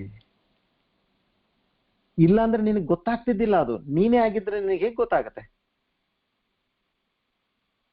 ಇಲ್ಲಿ ನೋಡುವಂತವನೊಬ್ನಿದಾನೆ, ಆ ಮನಸ್ಸಿನ ಪರಿಸ್ಥಿತಿ ಒಂದಿದೆ. ನೀನು ಆ ಮನಸ್ಸಿನ ಪರಿಸ್ಥಿತಿಯನ್ನ ನೀನು ನೋಡ್ತಾ ಇದೀಯ. ಸೊ ಅದಕ್ಕೆ ನೀನು ಆ ಮನಸ್ಸಲ್ಲ, ದುಃಖ ಆಗಿರೋದು ಆ ಮನಸ್ಸಿಗೆ. ಅದನ್ನ ನೀನು ತಿಳ್ಕೊ. ನೀನು ಬೇರೆ, ಆ ಮನಸ್ಸು ಬೇರೆ. ಈತ ಬಹಳ ಜಾಣವಂತ ಆಯ್ತ. ಕಣ್ಣು ಮುಚ್ಕೊಂಡು ಕೂತ್ಕೊಂಡು ಅವ್ರು ಹೇಳಿರ್ತಕ್ಕಂಥದ್ದನ್ನ ಒಂದು 10 ಸರ್ತಿ ಮನಸ್ಸಿನಾಗ ಹೇಳ್ತಾನೆ, ನಾನು ಬೇರೆ ಮನಸ್ಸು ಬೇರೆ, ನಾನು ಬೇರೆ ಮನಸ್ಸು ಬೇರೆ. ಹೌದಾ? ಅವಾಗ ಒಂದು ಗ್ಯಾಪ್ ಕ್ರಿಯೇಟ್ ಆಗುತ್ತೆ ಅವನಿಗೆ, ತನಗೆ ಮತ್ತೆ ತನ್ನ ಮನಸ್ಸಿನಲ್ಲಿ. ಹೌದಪ್ಪ, ನೀನ್ ನೋವಿರೋದು, ಈ ದುಃಖ ಇರೋದು ಎಲ್ಲ ಮನಸ್ಸಿಗೆ. ನನಗೆ ಅದು ಕಾಣಿಸ್ತಾ ಇದೆ ಅಂದ್ರೆ ಅದು ಒಂದು ವಸ್ತು, ನಾನು ಬೇರೆ ಅದು ಬೇರೆ. ಇವಾಗ ಕಾರಲ್ಲಿ ಏನಾದ್ರು ಟ್ರಬಲ್ ಇದ್ರೆ ನಿಮಗ್ ಟ್ರಬಲ್ ಆದಂಗ, ಕಾರಿಗೆ ಟ್ರಬಲ್ ಆದಂಗ. ಅದು ಕಾರ್ ಒಂದು ವಸ್ತು, ನೀವು ಒಂದು ಅದನ್ನ ನೋಡ್ತಕ್ಕಂಥ ನೀವು ಸಬ್ಜೆಕ್ಟ್. ನೀವು ಅರ್ಥ ಆಯ್ತು? ಬಹಳ ಹಗರ ಅನಿಸ್ತು ಮನಸ್ಸಾದಂಗೆ. ಸರಿ ಅಂತೇಳಿ ನಮಸ್ಕಾರ ಮಾಡಿ ಎಲ್ಲ ಮಾಡಿ ಹೊರಡ್ತಾನೆ ವಾಪಸ್ ಡೆಲ್ಲಿಗೆ. ಹಾಗೆ ತಿಂಗಳ, 2 ತಿಂಗಳ, 3 ತಿಂಗಳು, 4 ತಿಂಗಳು ಹಾಗೆ ಆಯ್ತು. ತನ್ನ ವ್ಯಾಪಾರದಲ್ಲಿ ಮತ್ತೆ ಬದಲಾವಣೆಗಳಾಯ್ತು. ಬದಲಾವಣೆಗಳಾದ್ಮೇಲೆ ಎಲ್ಲ ಒಂದ್ ರೀತಿ ಚೆನ್ನಾಗಾಯ್ತು ಮತ್ತೆ ಪರಿಸ್ಥಿತಿ ಅವನಿಗೆ. ಅವಾಗೆ ಸಂತೋಷ ಆಗ್ಬಿಡುತ್ತೆ. ಒಬ್ಬಾ, ಎಂಥ ಒಂದು ಕಷ್ಟದ ಸಮಯದಲ್ಲಿ ಅವಾಗ ನಾನು ಆತ್ಮಹತ್ಯೆ ಮಾಡ್ಕೋಬೇಕಂತ ಕೂಡ ಆ ಒಂದು ಪರಿಸ್ಥಿತಿಗೆ ಹೋಗ್ಬಿಟ್ಟಿದ್ದೆ ನಾನು. ಅಂತ ಸಮಯದಲ್ಲಿ ಇಂಥ ಗುರುಗಳು ಸಿಕ್ಕು ನನಗೆ ಎಷ್ಟು ಒಂದು ಅನುಕೂಲ ಆಯ್ತು ಅಂತೇಳಿ ಮತ್ತೆ ಹೋಗಿ ಅವ್ರಿಗೆ ಸ್ವಲ್ಪ ಧನ್ಯವಾದ ಹೇಳಿ ಬರೋಣ ಅಂತ ಮತ್ತೆ ಹೋಗ್ತಾರ ಅವ್ರು ಉತ್ತರ ಕಾಶಿಗೆ. ಹೋಗಿ ಮತ್ತೆ ಆ ಗುರುಗಳು ಮುಂದೆ ನಮಸ್ಕಾರ ಮಾಡಿ, ಬಹಳ ಕೃಪೆ ಆಯ್ತ್ರಿ ನಿಮ್ದು, ಕಷ್ಟ ಕಾಲದಾಗ ನೀವು ಹೇಳಿದ್ರಿ, ನಾನು ಸ್ಪಷ್ಟವಾಗಿ ನನ್ನ ಮನಸ್ಸು ಬೇರೆ ನಾನು ಬೇರೆ ಅಂತ ನಾನು ನೋಡ್ಕಂತ ಅದೇ ಜಪ ಮಾಡ್ತಾ ಇದ್ದೆ ನಾನು. ನನಗೆ ಇವಾಗ ಸರಿಯಾಗಿ ಗೊತ್ತಾಗ್ಬಿಟ್ಟಿದೆ, ಆ ದುಃಖ ಇದ್ದಿದ್ದು ಮನಸ್ಸಿಗೆ, ನನಗಲ್ಲ, ನಾನು ಬೇರೆ. ಇವಾಗ ನಾನು ಬಹಳ ಸಂತೋಷವಾಗಿದ್ದೇನೆ ರೀ ಸ್ವಾಮೀಜಿ, ನಿಮ್ಮ ಅನುಗ್ರಹದಿಂದ. ಅದು ಒಂದು ಕೆಟ್ಟ ಸಮಯ ನನ್ನಿಂದ ಕಳೆದೋಯ್ತು, ಅದನ್ನ ಪಾರ್ ಮಾಡಿದ್ದಕ್ಕೆ ನಾನು ನಿಮ್ಗೆ ಎಷ್ಟು ಧನ್ಯವಾದ ಹೇಳೋದನ್ನು ಕಮ್ಮಿನೇ ಅಂತೇಳಿ ನಮಸ್ಕಾರ ಮಾಡಿ ಬಹಳ ಸಂತೋಷವಾಗಿದ್ದೀನಿ ಅಂತ ಮತ್ತೆ ಹೇಳ್ತಾವ. ಮತ್ತೆ ಅವ್ರಂತಾರೆ, ಮತ್ತೆ ತಪ್ಪು ಮಾಡ್ತಾ ಇದೀಯ ನೀನು. ಸಂತೋಷ ಇರೋದು ಆ ಮನಸ್ಸಿಗೆ. ಮತ್ತೆ ತಿಳ್ಕ, ನೀನಿಲ್ಲಿ ನಿನಗಲ್ಲ ಸಂತೋಷ ಇರೋದು, ಮನಸ್ಸು ಸಂತೋಷವಾಗಿದೆ, ನೀನು ಆ ಮನಸ್ಸನ್ನ ನೋಡ್ತಾ ಇದೀಯಾ. ಅರ್ಥ ಮಾಡ್ಕ ಸರಿಯಾಗಿ. ನೀನು ಹೇಗೆ ದುಃಖ ನನಗಲ್ಲ ಮನಸ್ಸಿಗೆ ಅಂತ ಅನ್ಕೊಂಡ್ಯೋ, ಅದೇ ರೀತಿ ಇವಾಗ ಸುಖ ಇರೋದೆಲ್ಲ ಮನಸ್ಸಿಗಿದೆ. ಯಾವಾಗ್ಲೂ ನೀನು ಅದನ್ನ ನೋಡ್ತಾ ಇದೀಯ. ಈ ವಿಚಾರ ಇಟ್ಕ. ಅಂದ್ರೆ ನಿನಗೆ ದುಃಖ ಬರ್ಲಿ ಸಂತೋಷ ಬರ್ಲಿ, ನೀನು ಸದಾ ನೋಡ್ತಕ್ಕಂಥವನೇ. ಅವೇನು ವಿಕಾರಗಳೆಲ್ಲ ಆಗ್ತಾ ಇದಾವೆ, ಅವೆಲ್ಲ ಆಗ್ತಾ ಇರೋದು ಮನಸ್ಸಿನಲ್ಲಿ. ಈ ಒಂದು ಸಾಕ್ಷಿ ಭಾವದಿಂದ ನೀನ್ ನೋಡ್ಬೇಕು. ಅದನ್ನು ಅರ್ಥ ಆಯ್ತು ಆತಂಗೆ. ಮತ್ತೆ ವಾಪಸ್ ಹೋದ.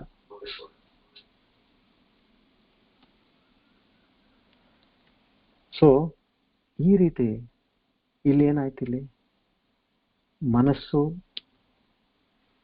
ದೃಶ್ಯ, ನೋಡ್ತಕ್ಕಂಥವನು ದ್ರಷ್ಟ. ಇಲ್ಲಿ ಪರ್ಸನಾಲಿಟಿ ಅಂತೀವಲ್ಲ ನಾವು, ಯಾರಿಗಾದ್ರೂ ಆಯ್ತು. ಹ್ಮ್ ಈ ಪರ್ಸನಾಲಿಟಿ ಅನ್ನೋದು ಎಲ್ಲಿಂದ ಬಂತು ನೋಡಿ. ಇವಾಗ ಒಂದು ವ್ಯಕ್ತಿತ್ವ ಅಂತ ನಾವು ಕನ್ನಡದಲ್ಲಿ ಏನ್ ಹೇಳ್ತೀವಿ, ಇಂಗ್ಲಿಷ್ನಲ್ಲಿ ಪರ್ಸನಾಲಿಟಿ. ಅದು ಏನ್ ವಾಟ್ ಅ ಪರ್ಸನಾಲಿಟಿ, ಒಳ್ಳೆ ಪರ್ಸನಾಲಿಟಿ ಇದೆ ಅವ್ರು, ಒಂದೇ ಮಾತನಾಗ ಹೇಳ್ಬೇಕು, ಒಳ್ಳೆ ಪರ್ಸನಾಲಿಟಿ ಅಂದ್ರೆ ಎಲ್ಲ ಬಂದ್ಬಿಡ್ತದ್ರಲ್ಲಿ. ಇದು ಹೇಗ್ ಬಂತಂದ್ರೆ ವರ್ಡ್ ಇದು ಗ್ರೀಕ್ ವರ್ಡ್. ಇದು ಏನು, ಮೂಲತಃ ಪರ್ಸೋನಾ ಅಂತ ಒಂದು ಗ್ರೀಕ್ ವರ್ಡ್. ಅದು ಅಲ್ಲಿಂದ ಪರ್ಸನಾಲಿಟಿ ಅಂತ ಬಂತು. ಪರ್ಸೋನಾ ಅಂದ್ರೆ ಏನು, ಒಂದು ಮುಖವಾಡ. ಅವಾಗ ಹಿಂದಿನ ಕಾಲದಲ್ಲೆಲ್ಲ ಈ ಡ್ರಾಮಾಗೆ ಗ್ರೀಕ್ ಫಿಲಾಸಫಿ ಮೈಥಾಲಜಿ ಬಹಳ ಫೇಮಸ್ ಇತ್ತು ಅದು, ಡ್ರಾಮಾ ಸಲುವಾಗಿ. ಸೊ ಅವಾಗೆಲ್ಲ ಮೈಕ್ ಅದು ಇದು ಏನು ಇರ್ತಿದ್ದಿಲ್ಲ. ಸೊ ಯಾರ್ಯಾರು ಏನೇನು ಒಂದು, ಆಮೇಲೆ ಲೈಟಿಂಗು ಅದು ಇದೆಲ್ಲ ಹೆಚ್ಚಿರ್ತಿದ್ದಿಲ್ಲಲ್ಲ ಅವಾಗೆ. ಸೊ ಅದಕ್ಕೆ ಏನ್ ಮಾಡ್ತಿದ್ರು ಅಂದ್ರೆ ಒಂದು ದೊಡ್ಡ ಮಾಸ್ಕ್ ಮಾಡ್ತಿದ್ರು. ಇವಾಗ ಒಂದು ಮುಖ ಏನಿದೆ, ಒಂದು 8 ಇಂಚಿನ ಮುಖ ಇದೆ ಅಂದ್ರೆ ಉದ್ದ ಆಗಲ್ಲ, ಅವ್ರೇನ್ ಮಾಡ್ತಿದ್ರು ಸುಮಾರು ಒಂದು 2 ಫೀಟಿಂದು ಮುಖ ಉದ್ದ ಆಗಲ್ಲ ಮಾಡಿ ಅವ್ರ ಮುಖದ ಮೇಲೆ ಅದನ್ನ ಇಟ್ಕೊಂಡು ಸ್ಟೇಜ್ ಮೇಲೆ ಬರ್ತಿದ್ರು. ಬಂದು ಚೀರಾಗಿ ಒದರಿ ಚೀರಿ ಅವ್ರೇನೈತೆ ಡೈಲಾಗ್ ಹೇಳ್ತಿದ್ರು. ಸೊ ಅಂದ್ರೆ ಅವಾಗ ಆ ಕ್ಯಾರೆಕ್ಟರ್ ಯಾರು ಅಂತ ಗೊತ್ತಾಗ್ತಿತ್ತಲ್ಲ, ಪರ್ಸೋನಾ ಅಂದ್ರೆ ಮಾಸ್ಕ್. ಸೊ ಈ ಒಂದು ಪರ್ಸನಾಲಿಟಿ ನಮಗ್ ಬರೀ ಒಂದು ಮಾಸ್ಕ್ ಅಷ್ಟೇ, ಇದು ನಮ್ಮ ನಿಜ ಸ್ವರೂಪ ಅಲ್ಲ. ಸೊ ವಿಕಾರ ನಿರ್ವಿಕಾರ, ವಿಕಾರ ಇದೆಯಾ ಇದರಲ್ಲಿ, ಚೇಂಜ್ ಆಗ್ತಾ ಇದೆಯಾ, ಸಾಕಷ್ಟು ಚೇಂಜ್ ಆಗ್ತಾ ಇದೆ ಮನಸ್ಸಿನಲ್ಲಿ. ಸೊ ಫೇಲ್ ಆಯ್ತು ಅಲ್ಲಿಗೆ. ಮತ್ತೆ ನೋಡ್ತಕ್ಕಂಥವ್ರು ಯಾರು, ವ್ಯಕ್ತಿ ಬೇರೆ ಇದ್ದಾನೆ. ಎಷ್ಟು ಚೇಂಜ್ ಆದ್ರೂ ಕೂಡ ಆ ಎಲ್ಲ ಚೇಂಜಿಗೆ ಒಬ್ಬನೇ ಹೇಳ್ತಾ ಇದ್ದಾನೆ, ನನಗೆ ದುಃಖ ಆಯ್ತು, ನನಗೆ ಸಂತೋಷ ಆಯ್ತು, ನನಗೆ ಕೋಪ ಬಂತು, ನನಗೆ ದಯಾ ಬಂತು, ನನಗೆ ಒಳ್ಳೆ ವಿಚಾರ ಬಂತು, ನನಗೆ ಕೆಟ್ಟ ವಿಚಾರ ಬಂತು, ಹೇಳ್ತಕ್ಕಂಥವನು ಒಬ್ಬನು. ಅಂದ್ರೆ ಆತ ಸಬ್ಜೆಕ್ಟ್, ದ್ರಷ್ಟ, ಸಾಕ್ಷಿ ರೂಪದಲ್ಲಿರ್ತಕ್ಕಂಥ ದ್ರಷ್ಟ. ಬಾಕಿ ಎಲ್ಲ ಏನಿದೆ ಮನಸ್ಸೆಲ್ಲ ಇರ್ತಕ್ಕಂಥದ್ದು ದೃಶ್ಯ. ಸೊ ಬದಲಾವಣೆಗೆ, ಕ್ಷಣಕ್ಕೆ ಬದಲಾವಣೆಗೆ ಗುರಿಯಾಗಿರ್ತಕ್ಕಂಥ ಈ ಮನಸ್ಸು, ಇದೂನು ಅನಾತ್ಮ, ಒಂದು ಕೃತಕ ವಸ್ತು. ಇವಾಗಿದೆ, ಇವಾಗ ಹೀಗಿದೆ, ಮತ್ತೆ ಒಂದು 10 ನಿಮಿಷಕ್ಕೆ ಇನ್ನೊಂದು ರೀತಿ ಇದೆ, ಮತ್ತೆ ಇನ್ನೊಂದು 10 ನಿಮಿಷಕ್ಕೆ ಇನ್ನೊಂದು ರೀತಿ ಇದೆ. ಇವಾಗ ಕೇಳ್ತೀವಲ್ಲ ನಾವು, ಸಾಹೇಬ್ರು ಮೂಡ್ ಹೆಂಗಿದೆಯಪ್ಪ, ಅಲ್ಲ ರೀ ನೀವು ಅರ್ಧ ಗಂಟೆ ಮುಂಚೆನೆ ಬಂದು ಮಾತಾಡಿ ಹೋದ್ರಲ್ಲ, ಅಯ್ಯೋ ಬಿಡಪ್ಪ ಅರ್ಧ ಗಂಟೆ ಮುಂಚೆ ಚೆನ್ನಾಗಿದ್ರು, ಇವಾಗ ಹೆಂಗಿದ್ದಾರೆ ಹೇಳು. ಅಂದ್ರೆ ಎಲ್ಲರಿಗೂ ಗೊತ್ತು, ಅರ್ಧ ಗಂಟೆ ಹಿಂದೆ ಚೆನ್ನಾಗಿದ್ರೆ ಇವಾಗೂ ಚೆನ್ನಾಗಿರ್ಬೇಕಂತ ಏನಿಲ್ಲ, ಯಾವಾಗಾದ್ರೂ ತಲೆ ಕೆಡ್ಬೋದು. ಸೊ ಇದು ಮನಸ್ಸಿನ ಒಂದು ಸ್ಥಿತಿ. ಅದು ಎಷ್ಟು ಬದಲಾಯಿಸಿದ್ರು ಕೂಡ ಅದನ್ನು ನೋಡ್ತಕ್ಕಂಥ ಒಂದು ವ್ಯಕ್ತಿ ಆಗ್ಲಿ ಸಾಕ್ಷಿ ಆಗ್ಲಿ ಬೇರೆ ಇದ್ದಾರೆ. ಸೊ ಹಾಗಾಗಿ ನೀನು ಮನಸ್ಸು ಕೂಡ ಅಲ್ಲಪ್ಪ ಅಂತ ಇಲ್ಲಿ ನಮಗೆ ವಿದ್ಯಾರಣ್ಯರು ನಮಗೆ ತಿಳಿಸ್ಕೊಡ್ತಾ ಇದ್ದಾರೆ. ಐತರೇಯ ಉಪನಿಷತ್ ಪ್ರಕಾರ ಅವರು ತಮ್ಮ ಟಿಪ್ಪಣಿಯನ್ನು ಬರೆದು ತಮ್ಮ ಪಂಚದಶಿ ಅನ್ನೋ ಒಂದು ಪುಸ್ತಕದಿಂದ ಈ ಒಂದು ವಿಚಾರ ನಮ್ಗೆ ಹೇಳ್ತಾ ಇದ್ದಾರೆ. ಸೊ ಮತ್ತೆ ನಾಳೆ ವಿಜ್ಞಾನಮಯ ಆನಂದಮಯ ಇವೆರಡನ್ನು ತಗೋಣ. ಓಕೆ, ಸೊ ಇವಾಗ ಧ್ಯಾನ ಮಾಡೋಣ.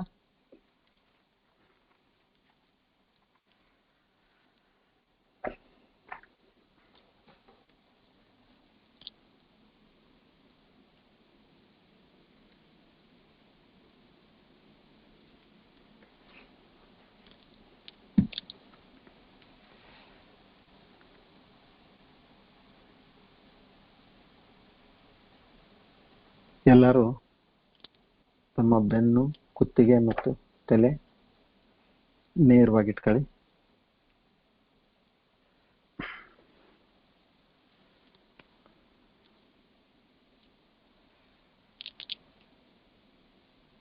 ಎಷ್ಟು ಸಾಧ್ಯ ಉಂಟೋ ಅಷ್ಟು ದೇಹವನ್ನು ಹಗುರು ಮಾಡ್ಕೊಳ್ಳಿ.